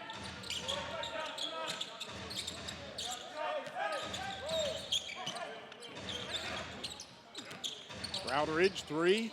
That's his specialty, knocking down triples. For Browderidge, that's his 4th from beyond the arc tonight. You know, in this league, it's so unique. You know how people go from team to team, call-ups. He's been with Delaware since 2017-18. It is never got a call-up. A crazy story. Jared Browderidge, 6th season now with the Bluecoats, played for Santa Clara, undrafted in 2017. Smart. Slipped right into the hands of Jules Bedard. Fast break. GOGO have numbers. Mintz, Euro. Can't fall. A number of the shots like that have fallen off the rim for the GOGO. Culver muscles, and he slipped right past Fitz. Back to a 12-point advantage for the Bluecoats. Euro step and then some. Maybe an extra there. Jules Bedard at the rim, but he did get the whistle.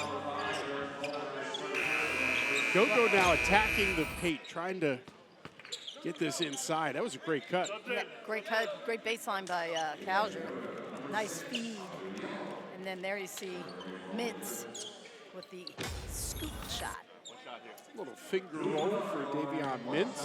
And you say, how can you get back into the game? I said the involvement of two of the starters, but this is also another way. If you attack the paint, you have opportunities, one, to finish closer to the basket, and the other, you can stop the clock and go to the line like Jules just did. 9.5 minutes left here in the fourth 10-point ball game. Jules was battling defensively, and it's an offensive foul. Goes against Jared Brownridge. I mean, I know a lot hasn't gone right for the Go-Go, but it's not without this guy, Jules, doing everything he can. He has filled up the stat line here in this game, 19 points, 8 rebounds, 5 assists, just drew a foul as well. Kauser. Mintz goes baseline, cut off. You see Shot again, clock at 6. Yeah, I was just going to say, the shot clock being late, you're at 3. Now, it doesn't mean you can't get a bucket, as Diallo did, but that's not their style of play. Quick decisions, pass the ball. Diallo bails him out. He's got 10 now.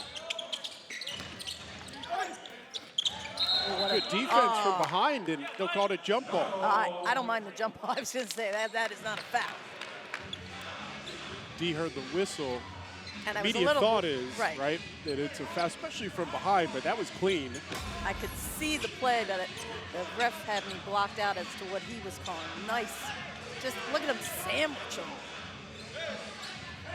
Mintz on the one side, Foster Jr. Foster Jr. like, just took a block away from me. Foster has the size advantage here, but he taps it right to the Bluecoats and an easy bucket. Devontae Smart was right in the right spot. He's got 28 points on the night, 10 of 15 from the floor. Yellow calls for a pick, goes baseline. Oh, he splits the defense. And good defense by the Bluecoats, and Culver there.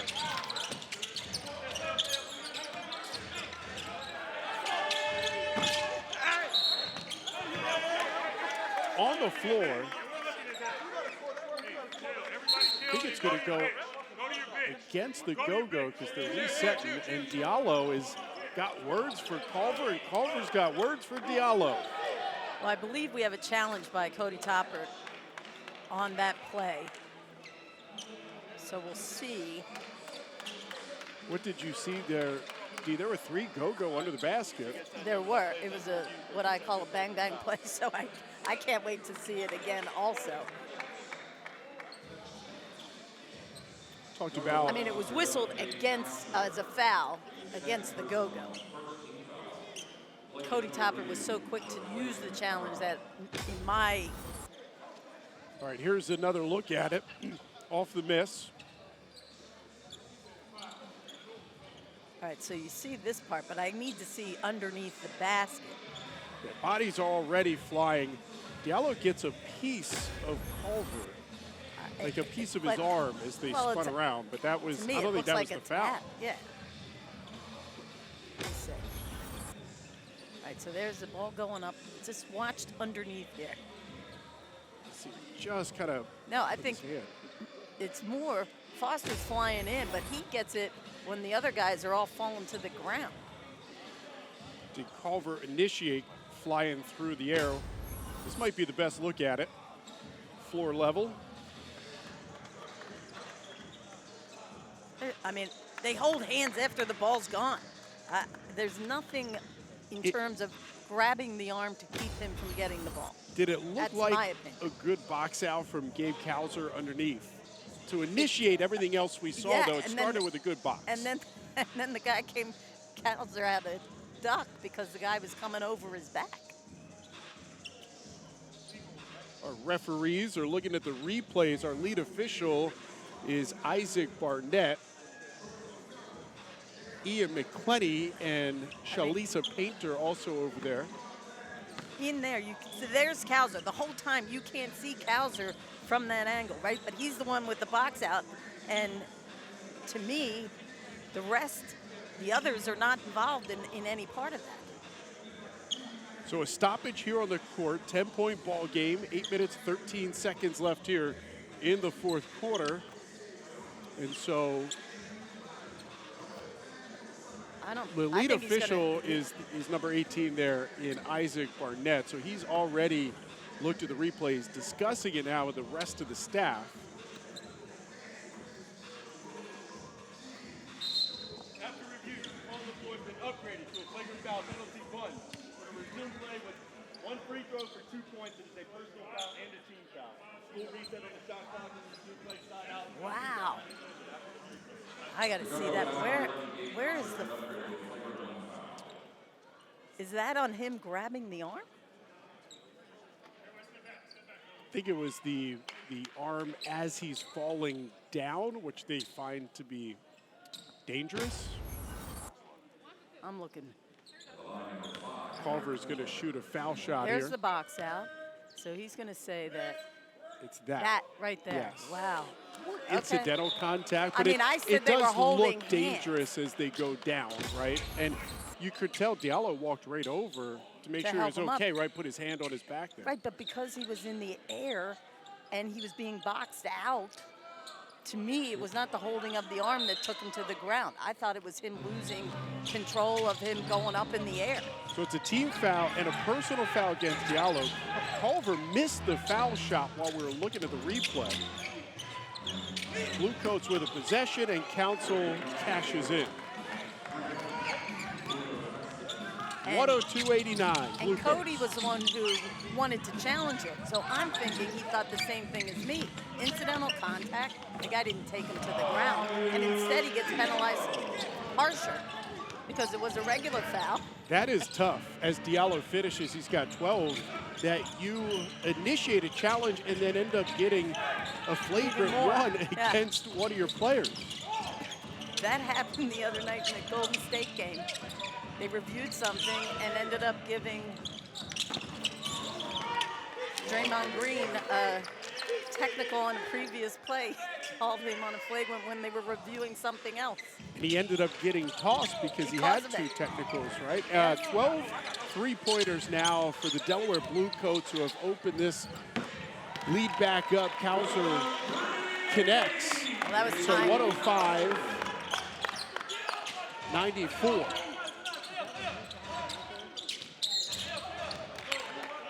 Well, a turnover down on the corner. Patrick McCall comes into the game for the first time here tonight. GOGO looking for one more run. Down 11. I'm Sia Najad. And I'm Meg McDonald. Join us Monday through Friday on By the Book for the in-depth sports betting analysis you're going to want before placing any wagers. We're joined by some of the best in the business who are not afraid to speak their mind and tell you where you should be betting. Sia, you may be pointing me in the right direction here to make some extra money. It's what I'm here to do. I'm going to take credit for that. I thought Minnesota was pretty live and frisky. It only takes a nudge for me. Join us Monday through Friday on By the Book. Right here on Monumental Sports Network. We don't just watch sports, we feel them deeply, personally, passionately. We go hard in the paint, we go horse. When we win, we don't just raise a glass, we raise a cup. Stand up, we stand out, we never stop. In DC, we don't just watch sports, we watch Monumental Sports Network.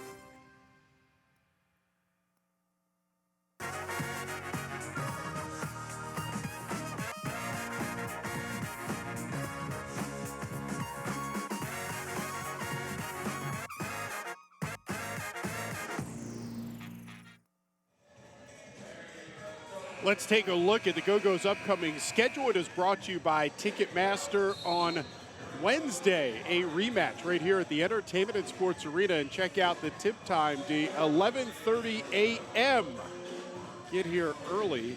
The GOGO then go on a 4-game road trip and then return back here to the Entertainment and Sports Arena. Skyhawks and Raptors 9:05 across the border. Very tough schedule coming up. All the games during the showcase for the GOGO against their Eastern Conference opponents. So again, you'll see the Skyhawks, you'll see Raptors, you'll also see the Knicks coming up, the Nets, and the Swarm. All on the schedule here in December. Yeah, and one of the things is, you know, you get to know the opponent a little bit, as you pointed out. You know, the Skyhawks twice, the Raptors twice.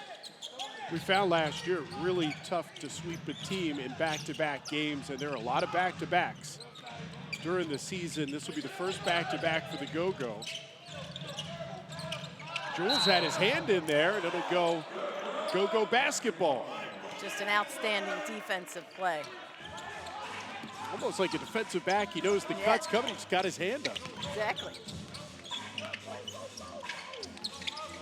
And again, plenty of time, and the Go-Go are chipping away. Devon Dotson has been on fire from outside. They needed that three, and he delivered. It's really now about getting stops, getting stops.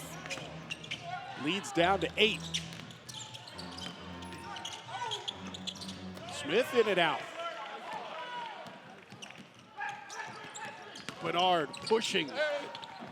That is a really difficult delivery for Bernard. In this second half, his ability to finish in traffic at the rim has been outstanding. Down to 6. 5.5 minutes left here in the fourth quarter. On the drive, Culver, no whistle, out of bounds. It'll stay Bluecoats basketball. 14 on the shot clock. Well, I see what Diallo was doing. He stayed with his arms up a little longer before he went to go get the rebound, so it was so obvious to the official that he had not committed a foul. The call misses.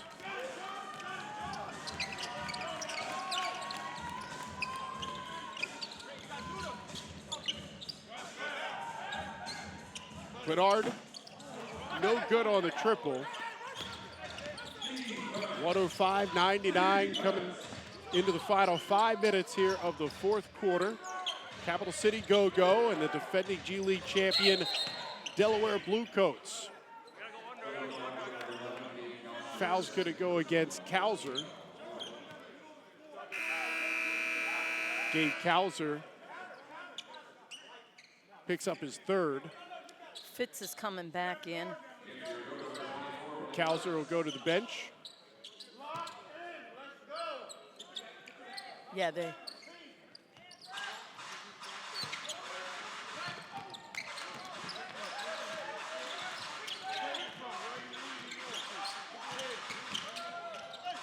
Smith sliding to his left, can't hit the off-balance shot. Here come the Go-Go. I like how Diallo defended smart on that possession. Jules Bernard looking for a foul, did not get the whistle. Smith got the bucket. I mean, I know we're talking about his volume, but the one thing you do see out of Smith is his speed. A couple of days after that 33, he's got 21. 3-on-1 numbers. Oh my goodness. Ricky Council IV wanted to thunder throw and got denied by the rim. He did pick up the foul. Butler picks up his 6. Got to see this in real speed, D. Yeah, a great no-look pass. I was a little concerned for Council IV. Jumped up quick.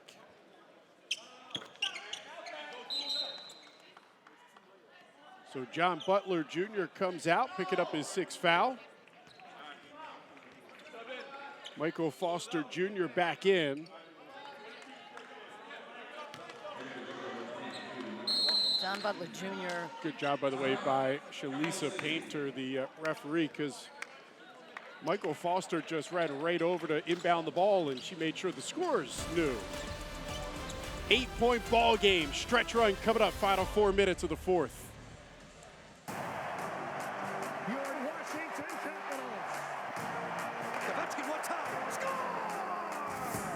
Save Kemper. A sprawling Darcy gets back to make that one.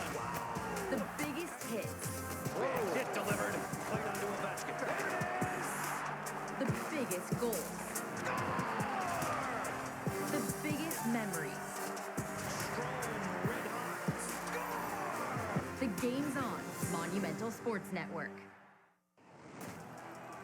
Above the rim. behind the scenes on Beyond the Buzzer. Make sure y'all tune in. I'm Wes Hall, and you are in the right place for the best Wizards content. I'm excited. Player profiles.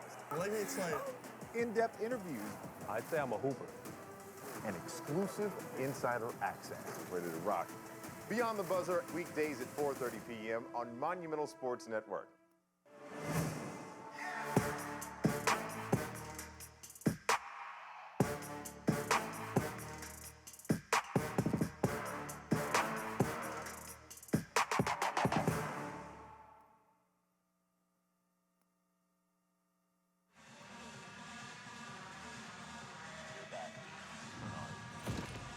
Back here with the go-go, Jules Bernard trying to put the team on his back. I mentioned at halftime how he had 8 points on 2 of 5 shooting. I expected a big second half from him, and he has delivered. He has 13 points here in the second half. He's now 6 of 12 from the floor, 2 of 4 from 3, 4 of 4 at the foul line, 21 total. He has 9 rebounds and 7 assists.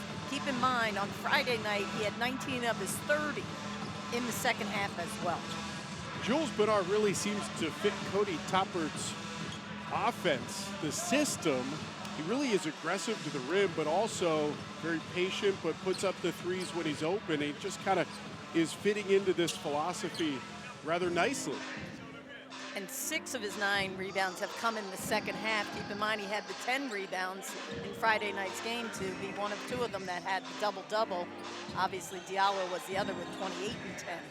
Pause in the game. There is a discrepancy on the score right now. We do have NBA courtside, so on the computer in front of us, it's 109.99, but in the arena, it was 107.99, and now they have turned it to 109, so what we thought was an 8-point ball game, D, is now 10. 109.99, the Delaware Bluecoats with 4:15 left here in the fourth quarter.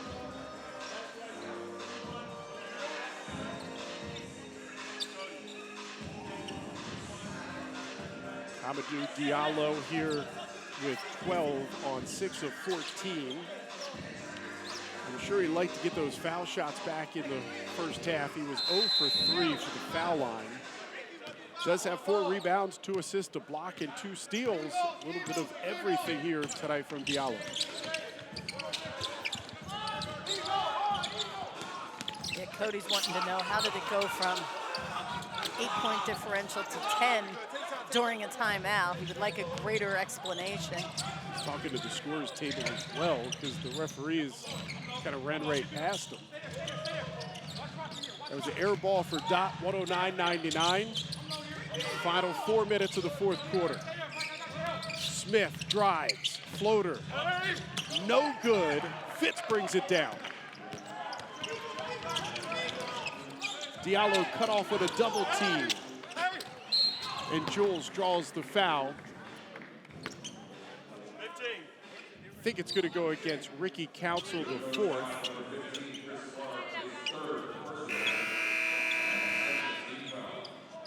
Well, 2 things that I've noticed. It's going to go against Clark, by the way. It's his 3rd. As Jules continues, I love it, getting to the foul line. I mentioned that at the top. You know, the Friday night, they got to the line in the second half for 18 attempts. That's number 17 for the game. By the way, they gave it to Clark. He's not on the court. Clark wears 15, Council wears 16. Not that it should matter here in the final couple of minutes, but I think they got that last one to the wrong guy. Bluecoats 109-101, 8-point ball game, 3.5. GOGO need a couple of stops here down the stretch. Beating the shot clock, and that is a violation, so back to the GOGO. Good job defensively. And they're capable of getting these kind of stops. Again, forcing that perimeter shot as opposed to allowing Delaware to get to the paint, as they've done quite a bit. Bernard hit out front.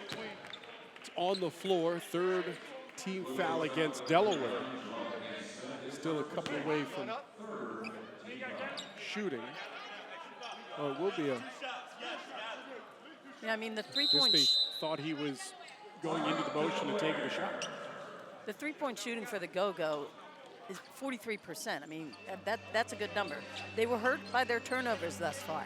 You know, they had 14 in the first half. They have 20 in the game that have led to 28 points for the Bluecoats. They only had 10 on Friday, so already twice as many turnovers here tonight with 20. Bluecoats have 28 points off those 20 turnovers. Single game tickets for this season for the Capital City GOGO on sale now. Come out to the Entertainment and Sports Arena. Enjoy great basketball at family-friendly pricing. Visit CapitalCityGoGo.com to get your tickets today. And it is a good one here tonight. Entertainment and Sports Arena, 8-point ball game against the defending G League champion Delaware Bluecoats. Mike Longobardi, the head coach for the Bluecoats, called timeout there to talk it over, get something set for the final 3 minutes. By the way, Longobardi, he's got a couple of championship rings. Two-time NBA champ, did it as an assistant with the Boston Celtics, 2008, and then the Cleveland Cavaliers in 2016. That's outstanding. That's not bad. Do you ever wear the ring when you have a ring? Let me tell you, if I was an NBA champion, D, I'd wear it all the time, 24/7, 7 days a week, all the time. He's been around a bit too, Longobardi. Oh, Rockets, Celtics, Suns, Kings, Hawks. Yeah, an assistant coach with a lot of good people, a lot of good teams. Still 1 for 2, so Jules hits that foul shot. 2 points on the board, 109-106, 6-point ball game. Not till the final 2 minutes will they shoot 2. Really great rule in the G League, picks up the pace. 1 shot, 2 points. Shot clock under 5. Hanging, can't hit. Great defense, but you got to get that board. Oh, that was a block, a whistle, and it is a shot clock violation. Kind of hold your breath when you hear the whistle and the arms flying, but great job defensively. Well, because there were 3 that collapsed on Council the 4th. But they made it difficult for him. He did get to the paint, but not an easy shot. I think it was Frazier Jr. had one of the rejections in there. But R3 on a step back, can't hit it, but oh, it was Michael Foster Jr. with a huge weak side rebound. And that'll send the former Delaware Bluecoat to the foul line. He's looking for his first points here in this game. You figure maybe some emotions. He talked in the preseason, he said he had a chip on his shoulder. Delaware didn't bring him back. Yeah, right. Signed with Capital City after they won the title there last year.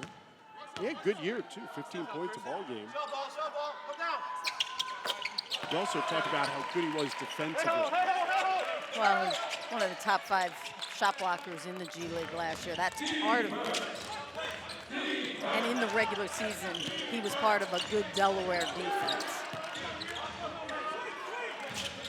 4-point ball game, 2:15 left. Delaware with the basketball and the lead. There you go. There's that block I was talking about. Diallo finishes. It's a 2-point ball game. I told you, just chip away. That's all you had to do. 109-107, under 2 minutes to go. But it's all come with defensive stops. They'll go on a run. They have the momentum. Can they get the lead? Smith here on a breakdown. Jumper good. Shrugs it off as he rolls back down court. Smith now 23 to the rim. That's a huge basket for Dot. Back to a 2-point game. Well, we'll see. I mean, Smith is 7 of 23 from the floor. I prefer him taking a shot like he did the last one. In the paint, he's been more dangerous because he has finished a couple of times and he's gotten to the line. He wants the clear out. He nails the 3. Smiles back to the Delaware bench. Well, he's hit some big shots. Dotson right to Smith in the lane, hits the floater. They are going back and forth. 113-111 here. Bluecoats 2-point lead, final minute. Smith says, give me the basketball. Yeah, that's going to be... Turquavian Smith fouled out front. All right, here we go. Foster, when I said he was one of the top 5 in the G League a year ago and swatting that one away.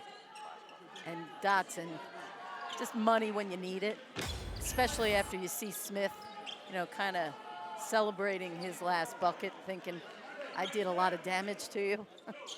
Dotson said, not so fast. Foster's got 4 blocks on the season, 2 in each game. Man, 54 points combined from the go-go backcourt of Dotson and Jules. Shot clock under 10. Smart. Bench for the go-go, wanted a foul there.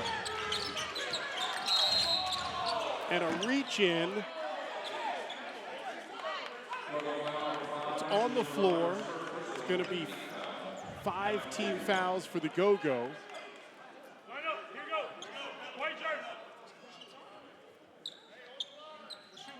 First foul on Jules Bernard.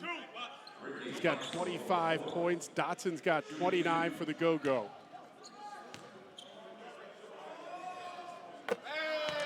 First one is good. Right, under 2 minutes, so he has to earn both of these free throws.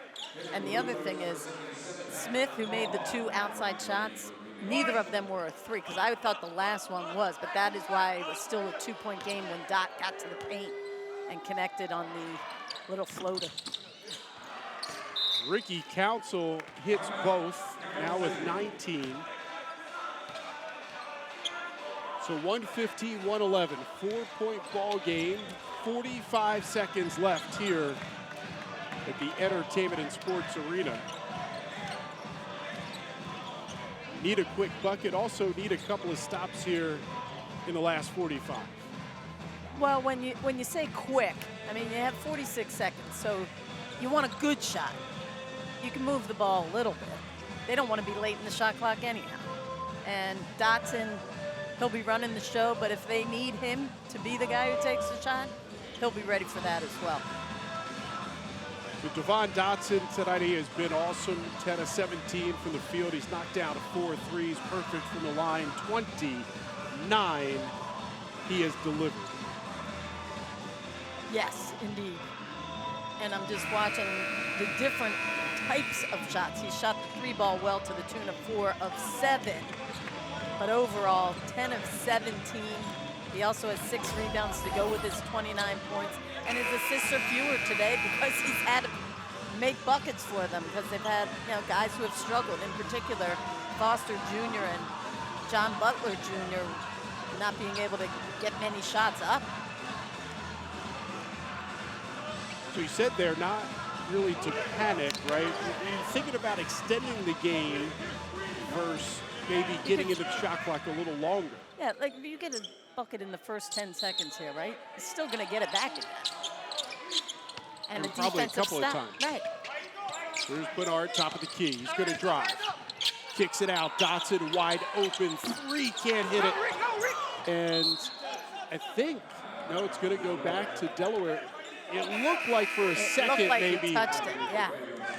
That was Ricky close. Council down to the Now, corner. Are they going to look at it? I mean, obviously, Cody can't challenge because he already used it. I mean, from here. Challenge that went against the him. go-go. Harsh. Very harsh. A 4-point ball game, and it's Jared Browderidge who checks in as Clark goes to the bench for the Bluecoats. Well, they're doing that for offense. We've seen Brownridge make a couple of threes. Actually, he's made 4 or 5. Still too early to foul? I'd give my defense a chance first. Because you're going to get it back if you defend and get this stop. Shot clock at 10 on the drive. No good. Follow no good. Go out in front. Diallo, can he finish? Yes, he can. Now is where it gets challenging. You got it to where you wanted to. A 2-point game. Oh, what just happened? Diallo got a technical. He was jawing with the official down with a corner. because I think Diallo wanted the foul. He wanted a three-point play, a chance at a three-point play. Let me see. So there you go. Jules sees him, gets it ahead. He's done that a couple of times. And I mean, Smith has his arm in his chest. You can read his lips. Call the foul. Call the foul. Then a technical. Good rebound by Jules, his 10th of the game. Great outlet. I mean, Smith is all over him on his hip. And I think Smith thought it was a foul. I think he did. His body language.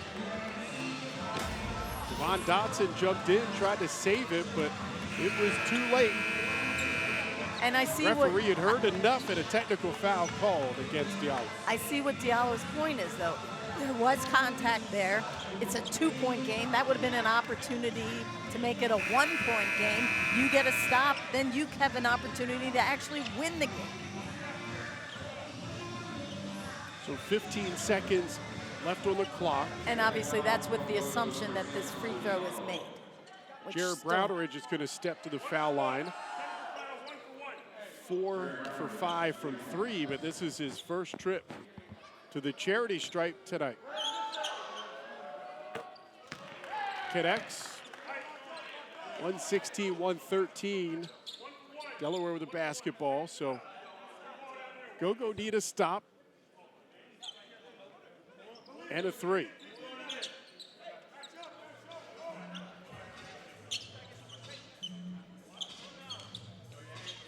So because of the technical and the Bluecoats will get the ball on this side of the court, 14 on the shot clock, 15 on the game clock. So 1 second difference. And a quick foul, that's on the floor. Bluecoats wanted the continuation. They don't get it. It wasn't continuation, but I appreciate somebody who tries to sell it. Brown Ridge kept going. There's about 3 Bluecoats right in front of us.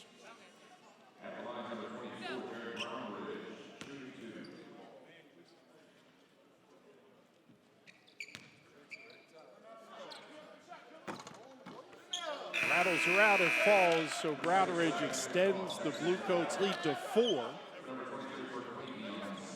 The call back in. Smith to the bench.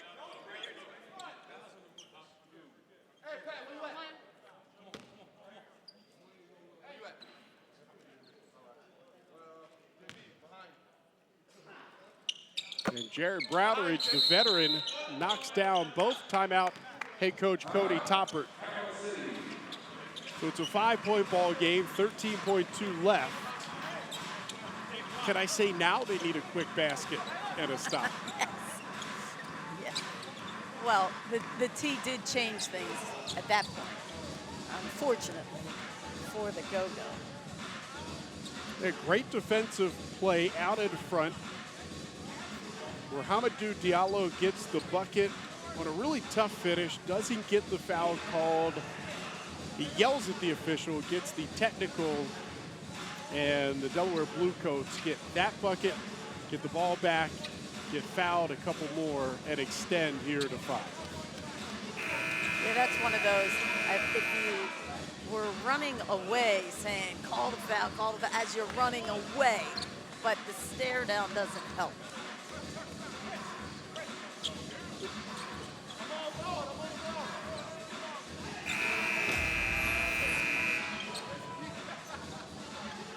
Got shoved first as it was Smart going to the basket, shakes it off.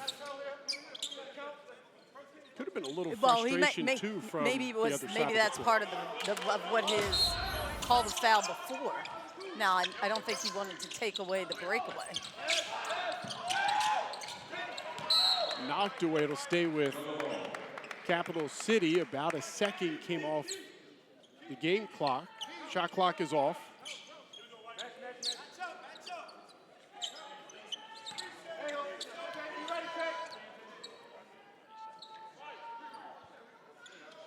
Diallo inbound.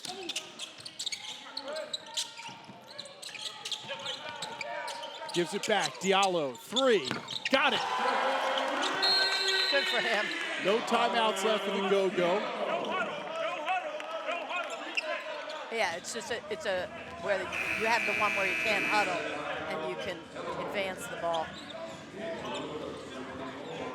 Delaware, that's their last timeout. They just used it. Yeah, and it was the reset. So the reset, Delaware gets to take it across midcourt. Now, again, second game of the season, not being able to have a discussion, you hope you know what you want to run or what your coach wants to run. 8.5. They're tried to run the same as they did before with Jared Brownridge. Fitz, quick foul on Javonte Smart, third-year pro, heads to the foul line.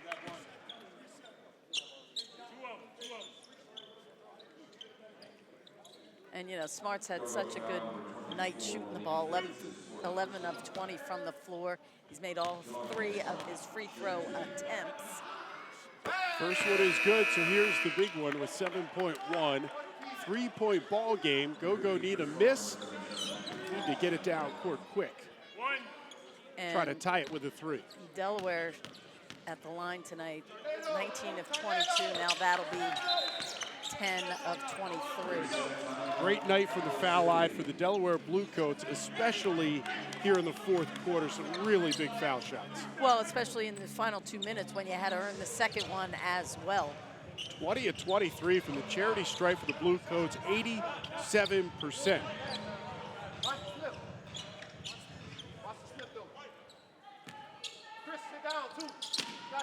Diallo on the inbound.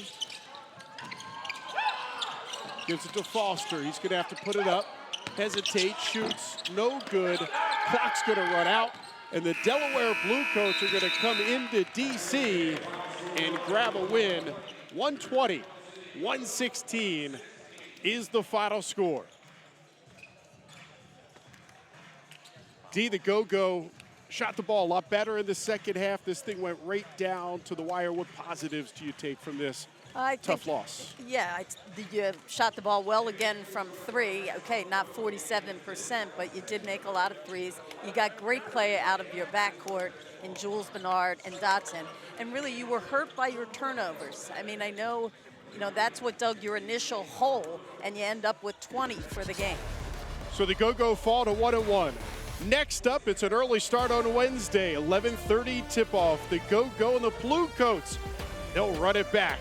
Hope to see you here at the Entertainment and Sports Arena. John Harvey, our game producer, Director Kelsey Mazur, and the entire Monumental Sports Network crew. For D. Lynham, I'm Brett Harris. GOGO fall 120-116. We'll see you here on Wednesday.